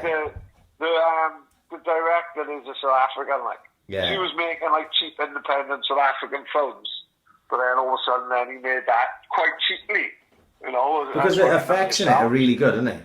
Yeah, brilliant. Yeah, he's really talented, isn't he?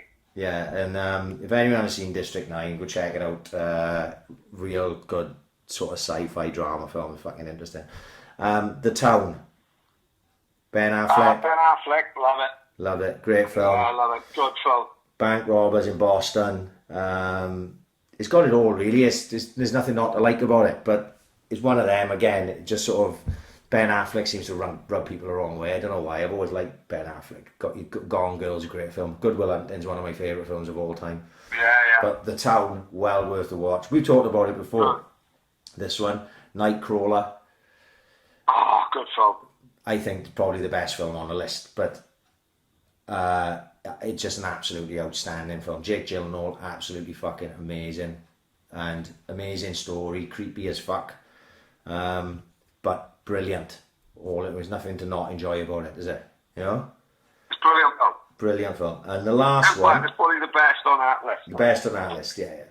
Because I was trying to do ones that people wouldn't hear of, so I wasn't going for all the big names that everyone's seen. The last one, which I really enjoyed when I watched it, another dull fucking film, Lockout, Guy Pearce. Have you seen that? No, I've not seen that. Oh, mate, I think you'd enjoy it. It's it only came out a year or two ago. Guy Pearce is set in the future. Guy Pearce is like a special fucking soldier, and like the president's daughter's been kidnapped on some space station, and he's got to go in and fucking get her out. It's a bit like Escape from New York, but on a space station.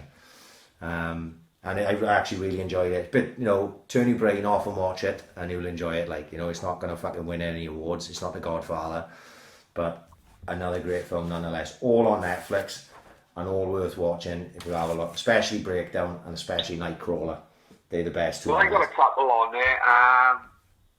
Like a couple of random ones. Like, do you ever see the Gotti film? Well, I saw the original Armando Assante. I haven't seen the John Travolta one because I heard it was a bag of shite. Do you know what? Maybe it's because I'm biased because I love the bio, right? I didn't mind it, Mike. Right. Personally, I didn't mind it. So give that a whirl. Like I said, not everyone enjoyed it. It hasn't come out as a classic, but personally, I watched it a couple of times. I don't mind it, whether it's because we're in that thing, are we? Yeah, what I hate with anything like that is because, like, I've read Gotti's biography. I've read loads of mafia stuff about Gotti. I've also seen the original Gotti film. I've seen documentaries on Gotti. I know the story. So I don't want to go in and watch that and then it's not doing it justice. That's what would annoy me then. I wouldn't be able to enjoy it, like, you know.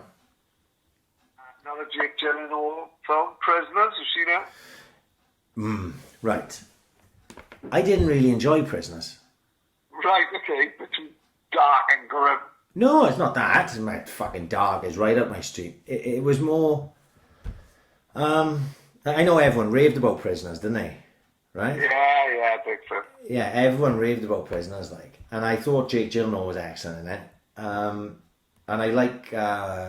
what's his fucking name? Wolverine, whose name has gone completely from my fucking Hugh Jackman. Hugh Jackman. I always like Hugh Jackman.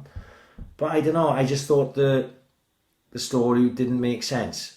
Although I quite liked the ending.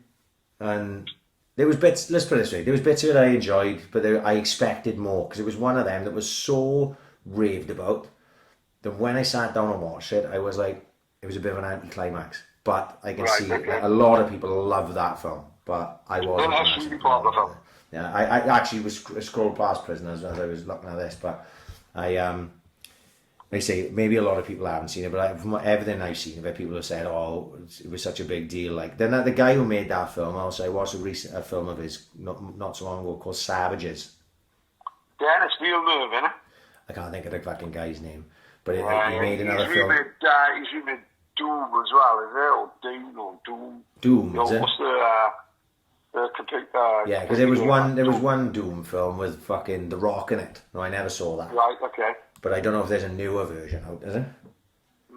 Yeah, I think it's coming out next year. Denny Villeneuve, I think it's Denny Villeneuve. Sounds familiar. Yeah. But the only other thing I watched this week, I got into, is Gangs of London. Right, what do you think? Right. Now, I had seen previously that it was very much people telling me how amazing it was, and then other people saying it was a load of shit. So I thought, right, I'll make my own mind up. The reason why I wanted to watch it was I'm a big fan of The Raid. Yeah, okay. Gareth Evans, the Welsh boy who made The Raid, he is the director and co-writer and everything of Gangs of London. Yeah. So I thought myself, I gotta see this. Everyone was saying how super violent it was and fucking bit mental. I thought, right, if it's anything like The Raid, I'm gonna probably enjoy it, like. And between I've seen The Raid and The Raid 2. It's a Indonesian fucking martial arts film for anyone who doesn't understand it. Like, and that Gareth Evans, he's from like Herwine, and he just so happened to get into the Indonesian martial art. It's called Pencak Silat. I actually wrote it down because I couldn't fucking pronounce it right. And then he was brought in there not to work on The Raid as director and choreographer and stuff. And The Raid, when you see it, and if you've ever been into like martial arts films or anything like that, which I can't say I ever was massive into, but we've all seen martial arts films and stuff. Yeah. It's like nothing you've ever seen before in your life. It's like, fucking hell, this is mental, you know? And I loved it. I thought it was great. I've seen it a couple of times. The Raid 2 I wasn't so fucking fussed with. It sort of, whereas like The Raid was great in what it did, The Raid 2 tried to expand on it, and it was just too much. By an hour into the film, I was worn out. I was like, fuck, I can't take no much more of this. It's too much fighting, like, you know? Yeah. So anyway, I wasn't sure what would go with Gangs of London, and I realised early it wasn't taking itself very seriously. So then it changed my, like, if I was trying to watch a film on, let's say it was supposed to be like proper gangs in London a bit more like Top Boy, let's say for argument's Yeah, sake. yeah. Like Top Boy, nobody's doing flying kicks off the fucking top of buildings in Top Boy, are they? You know what I mean? No, of course not. Whereas in Gangs of London, it's purposely done that way because it's not taking itself too seriously. It's like a fucking martial arts violence film that's not meant to be taken.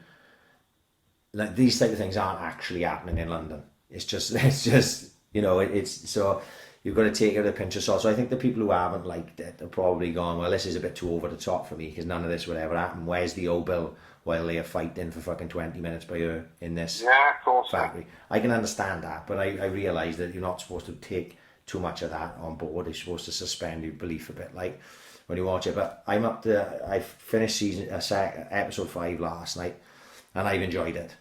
I like I say I liked all the fight scenes in it and everything, and it was interesting enough.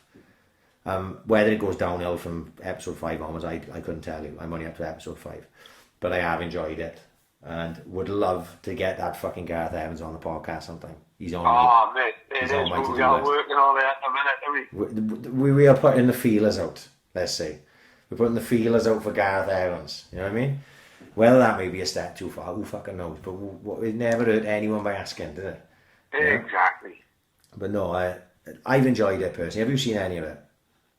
I watched the first episode. I started at like 11 o'clock. No, you can't. I'm fucked now. I'm Ozark now. I'm heavy into Ozark. So if I'm downstairs watching telly, I'm Sopranos. If I'm upstairs in bed, I'm you're back in the Sopranos, eh? Yeah, I'm going back to Sopranos. So I'm listening to that podcast, so it's just getting me. So I'm listening to an episode of the podcast, and then going back for the TV show. What season are you on? One. Just started one again. Ah, right, okay. Adams tagged me in a video yesterday. It was on Instagram, and it was Paulie sitting with Furio, and they were having a chat. And Paulie looks fucking old, you know what I mean? But he was old. He's fucking old. Yeah. But it was just a cool little video. It was only about a minute and a half long, talking about when at the Pine Barrens. He said my foot was fucking frozen and stuff, and it's just a cool little video, like. So yeah, that Gangs of London. What time is it now? We're gonna be finishing soon, aren't we? Yeah. I may sneak an episode because it's now a long episode. I know the first episode was like a film, isn't it? A Gangs of London. Yeah. It was like 2 hours, or like an hour 45 or whatever. But the other episodes are like an hour long, so I may sneak in an episode of Gangs of London now before I go to bed. Because I have enjoyed it up to this point anyway. You know, even though a lot of it don't make no fucking sense, that doesn't matter. Because if you're trying to be nonsensical, like I think that is fine. But if you're trying to make sense and then you don't make sense, you just end up looking stupid, and the story don't make any fucking sense. But no, I've enjoyed it. So that is pretty much all that I've done this last week, aside from kick-ups, which obviously have been fucking huge again. And that's quality. Yeah, fucking great. And that's it. Lost my fucking head Sunday. Started on a basketball ring, and yeah, I don't know what's wrong with me. Honestly, you just think to yourself, don't you, like fucking 40. What is wrong with you, Ryan? You fucking prick. But you just can't. What I've realised, you'll never take the competitive edge out of me, no matter how old I am. So, no, I think you are the Kumbulla version of Michael Jordan, only with like less red eyes. Yeah, oh well, that by the time this fucking lockdown's done, I'll have the same eyes as fucking Jordan. I'll probably maybe close to being the same colour as him if the weather fucking holds up. Yeah.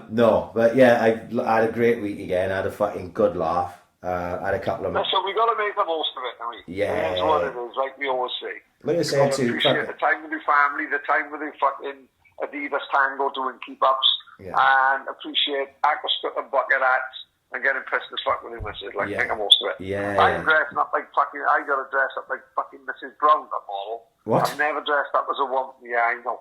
I've never dressed up as a woman before, and there's literally nothing else around, and I've been roped into dressing up as Mrs. Brown, because like, I'd let leaving your new man around, you're not dressing up.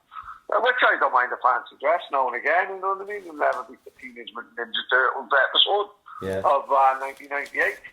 But I suppose, you know, it is what it is. You don't get many days to There's loads of VD days when fucking Donna caught the class, like, we don't like to talk about that over here. So tomorrow I'll be dressing up as Mrs. Brown. And I fucking hate Mrs. Brown, boys. One of those programs on fucking telly. Yeah, but it is what it is.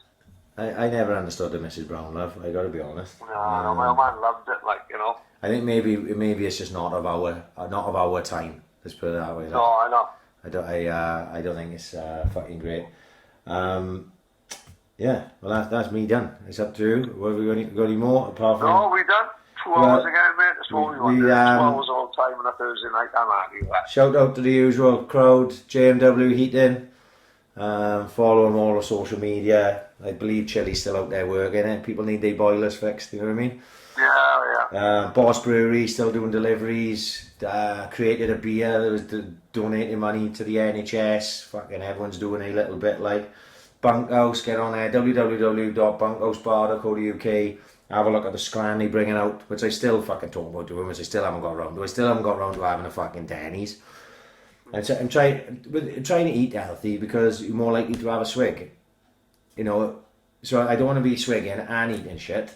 You know what I mean? Yeah, fair enough. But these things happen. 100% old school. Tomorrow, Saturday. The 100% Old School Festival last weekend was fucking bouncing. I had it on all day Saturday, fucking drunk as fuck. The Funky Pump podcast is coming soon. It should be big, should be massive. Spoke to Chris today. Actually messaged me just before the fucking podcast. There's more news to come on this. The Funky Pump podcast coming out. Chris has been on to me, been on to Paddy, been on to Dio and a few others for help. And he's in the early stages, so I'm excited for him now because he sent me a couple of things earlier, and I was like, "Oh fuck, I remember being there." You know what I mean? When you sort of you started to build your idea of what the podcast is going to be, without talking too much about it. And obviously, I'll leave that to him. But you know, I know from Chris being on here and seeing the numbers that he does, which is in the upper echelons of like where you get the names on, like the Leon Brittons of the world. Chris is going to have no problem getting people to listen to his fucking podcast.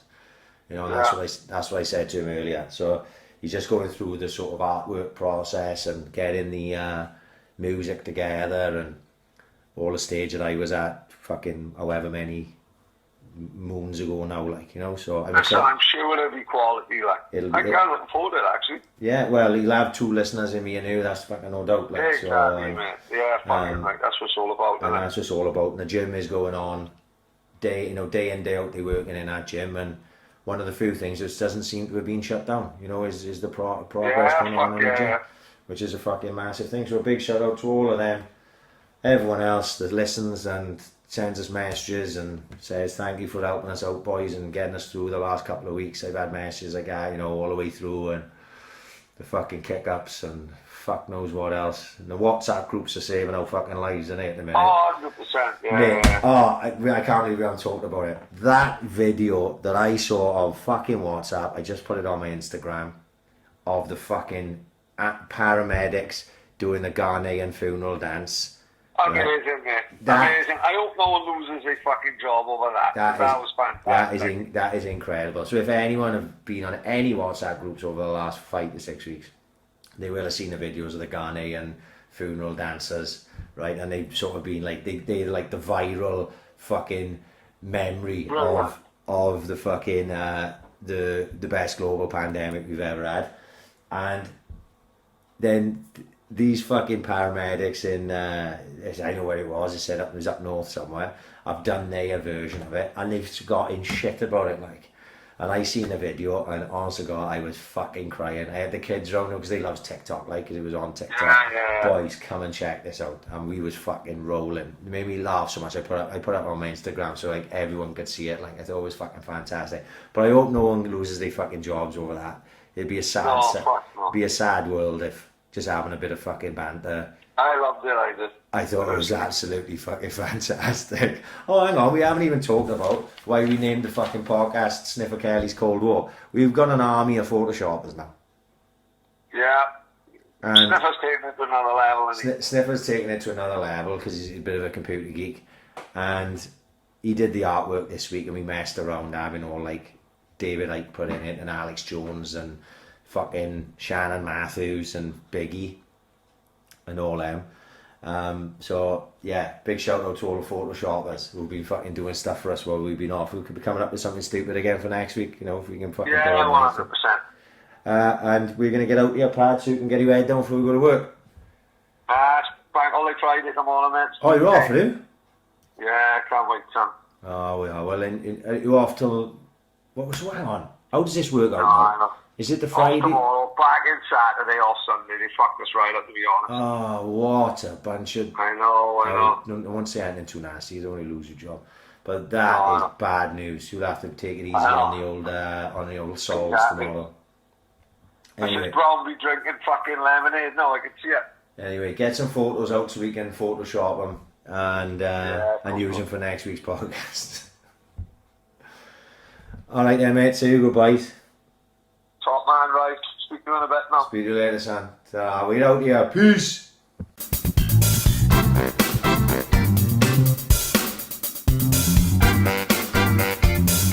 Ambition is critical.